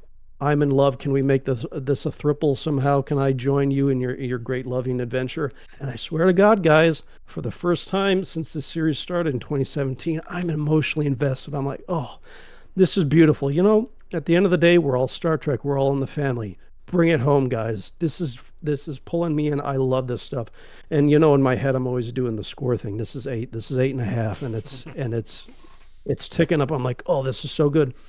And you know, it's a very common trope for series finales is where they go around to each character. This is how they ride off into the sunset. We saw it at the end of DS9. You know, you see O'Brien packing his bags in his room. He's going off to teach at Starfleet Command, and everybody gets something. And I'm like, you know why it's a trope? Because it always works, Worf. Like, this is, you know, no one's ever sad to see that kind of ending in the show. So, you know, I'm all worked up, I'm lubed up, I'm ready to go. I'm like, bring it home, guys. I'm really loving this. And then we go from that scene, my favorite scene of the episode, to another Burnham scene. I'm like, oh, okay, well, you know, she's kind of the titular character for Star Trek Burnham. All right, let's watch this, and we have to spend time in the finale tying up fence posts and looking at alien deer. And I'm like, all right, that, you know, I'm looking at the clock. We have another 15 minutes. We'll get to Tilly. We'll get to Stamets. We'll get to Culber, who I loved. We'll get to, you know, maybe Raynor, even though he's one. And it's another Burnham scene. And it's another Burnham scene. And I'm like, you know, you could see me die in real time. I'm like, guys, I wanted to love this. I was loving it. It was trucking along. It was so good. You can see the exact moment his heart breaks in half. But it's Star Trek Burnham. And you know why I'm actually upset about this is because if I at least really enjoy certain moments, I wouldn't give a shit because I'm like, it's Burnham. That's what the series was always going to end this way, and I wouldn't care. But they made me care this season. And so when they pull out the rug, did it make sense? Was it the way it was always going to end with Burnham? Maybe. I wanted to see the ensemble cast. They lay those seeds with Raynor. You know, we want everyone to work together. We're a family. Discovery's a family. But at the end of the day, Burnham's all that matters is what I got. That was the message they told me. And when the crew finally shows up at the end, which you guys already panned, it's not even the crew. It's her memory of the way they used to be. None of them get dialogue. It's like, you know. So it was a roller coaster for me. Yeah. But the taste of that in my mouth was like, oh man, you guys suckered me in. I was ready for it. I was really enjoying it. I was gonna, you know, you were about to convert me, and it's like, I haven't thought about it, but I can't think of too many worse ways that I could have ended it. So, you know, I don't care about the short Trek lore that came out like 4 years ago. Like, whatever. Give me a happy ending. You know, they've earned it. The actors have earned it. The other cast. So, all in all, I'm gonna give it a 4 out of 10. You know, I enjoyed it, which is weird to say for 4 out of 10. If they would have stuck the landing, I'd have been like, all right, this is going to make me go back and watch Discovery. I want to see the journey that leads up to. I mean, I've seen almost all of Discovery, but I'm like, I want to see it with fresh eyes now. And oh man, you know, it's like you're at the Olympics, the pole vault, you do your triple Salchow or whatever. I know that's figure skating, and then you twist your ankle at the end, and I'm like, guys. Oh, I wanted it to, and it just didn't. So I think you're right. I think okay. It's so all if characters. we ended on Burnham and Book on the beach, do you think that'd be a much better ending? I feel like it kind of would be. Because at least then you end on the wedding. You would have left me wanting more if they would have done that. Yeah, I think you would have ended on the wedding, and that would have been an authentic moment for all the characters instead of the stock photo. Yeah, true. I think we still wanted to know what, like you say, like the end of DS9, like where are people going on from here? What are they doing? What's happened to Culber? What's happened to Stamets? Where are they going from here? If you're going to tie the series up, if you know these characters aren't coming back in Starfleet Academy, maybe they are, but chances are they might not, and it sounds like they're going like completely fresh. Where are they? We care about these characters. We care about Burnham. I care about Burnham's journey. I've liked Burnham's journey. Like, okay, yes, it is Star Trek Burnham. She is the main character. That was very much actually, and we'll touch on this next week when we get to it. But it was, it was stated from day one that she is the main character of the show. But we developed a bond with like Stamets and Culber and Saru and Tilly and all the side characters and everyone in there, even with Rayner, even with frickin' Linus. What's Linus doing? Is he laying a brood patch out there with other people? We just want to know. By the way, for those of us who have still stuck with us, next week on Wednesday, we will in fact be tearing all of either the main cast or the side characters who got a lot of screen time. So I think it'll be fun to kind of go through some of that time for tonight. Average too. The average. Mr. Idol. So the average for episode 10 was a 5.1. That's where we're sitting on for that. So straight in the middle. Would you like to know the average for the entirety of season 5 that we've given it? Yes, I'd love to. 6.5. Perfectly cromulent. Perfectly cromulent. I think that Now- fits for me. Yeah. You know what? I do have to bring something up though.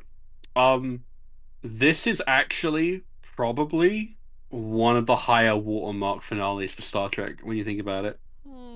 Because guess what? I'm gonna roll them out here. I'm gonna roll out, and you're gonna have to admit I'm right. TOS. TOS. Is like, Ends on fucking Turnabout Intruder. Not really a finale, Oh, though. boy. Not a finale. It's the final episode. Undiscovered Final Country is the episode. TOS finale. No, that's the finale of the movies. But okay. okay. Fine. We're running out of time here, so let's stick to the. TNG ends on, and then we're just gonna keep on going. You have no idea what the fuck is going on with those characters after that point. They literally end. Well, no. Are you don't- saying don't know where TNG they're is a going. worse finale than this? No, I'm saying that if we're judging it purely by Okay. I don't know where these characters are going Well, to go. No, here's the thing. Yeah, I think I've confused people. It's not a case of like quality. It's a case of if Ivanka you chat. judge this Chat is finale- angry. Yeah, it's what, I have to make sure they're still alive. I have to make sure they're still alive. Our 40-plus-year-old demographic, I'm worried for their health. Because All if you good things is a if you piece of base shit. my hot take, because if you rate it purely based on where do all the characters go, most of the shows don't show you that actually. DS9's but kind of anomaly. I think that was They like give you one of- yeah. hints, like all good things, hints at where they might end up, but it's not a happy ending for most of them. I think it's more the fact that we saw Deanna's Burnham, fucking where dead. Burnham ended up, and she briefly mentioned Tilly, and we're like, okay, Yeah. everyone else. All right, That's- Stars. I hate to Yeah. interrupt, but you're turning chat against me. I'm not going to be a part of this. I'm going to sign off, guys. Continue and enjoying the discussion. It's Yeah, been man. fun. Thank you. Bye, everybody. All revel in the fire. Yeah, I think Yeah. that's a good place to tie it up because we do have Yeah. probably about 7 hours of content next week, Wednesday, Oh, God, talking right, more yeah. about Discovery. So, yeah, I think it's a good place to call it. 6.5 out of 10 is, Fits for me. if you guys want to go, if you haven't watched some of the episodes yet, hopefully we've convinced you to. I think it's worthwhile Watch the overall, and time that's coming episode. from someone who's not the biggest Discovery fan. So, Hmm. this is a lot of fun. Just watch. I feel like we should retroactively do this for like final seasons Oh of, my of God. other Star Trek because it would be a lot of I fun. think to only if they're unpack, 10 but- episodes long, because if we're doing for the 26 episode Yeah, series, we'll that's take the gonna be a last bit 10 or different. something. Oh boy. Auto, you're hosting. You've got to do the thing.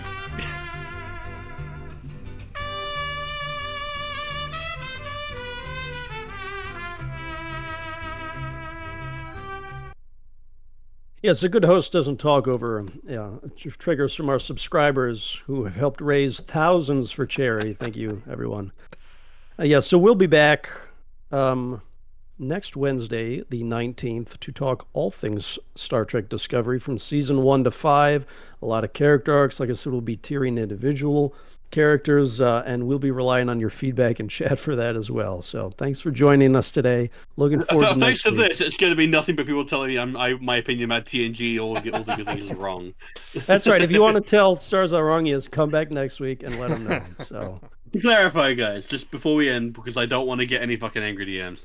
My point is, if you base we're off the your air. love of Hey. No, not really. if you base your enjoyment of a finale purely on the thing of I don't know where all the characters ended, then most Star Trek finales disappoint you in that way because most of them end with and then we're going to ride off to the sunset and you don't quite know. But anyway, And on that depressing note, thank you on behalf of Nifty Dan, Stars, Idol, and myself. Thanks for joining us. We'll see you next week. So don't tell me to. Did you know who you'd be throwing in the streets when you took this job? Yeah. Spencer. I just shot a couple of guys. Nick Tanner and Jimmy Del Rio, you know 'em? Intimately. How much trouble am I in?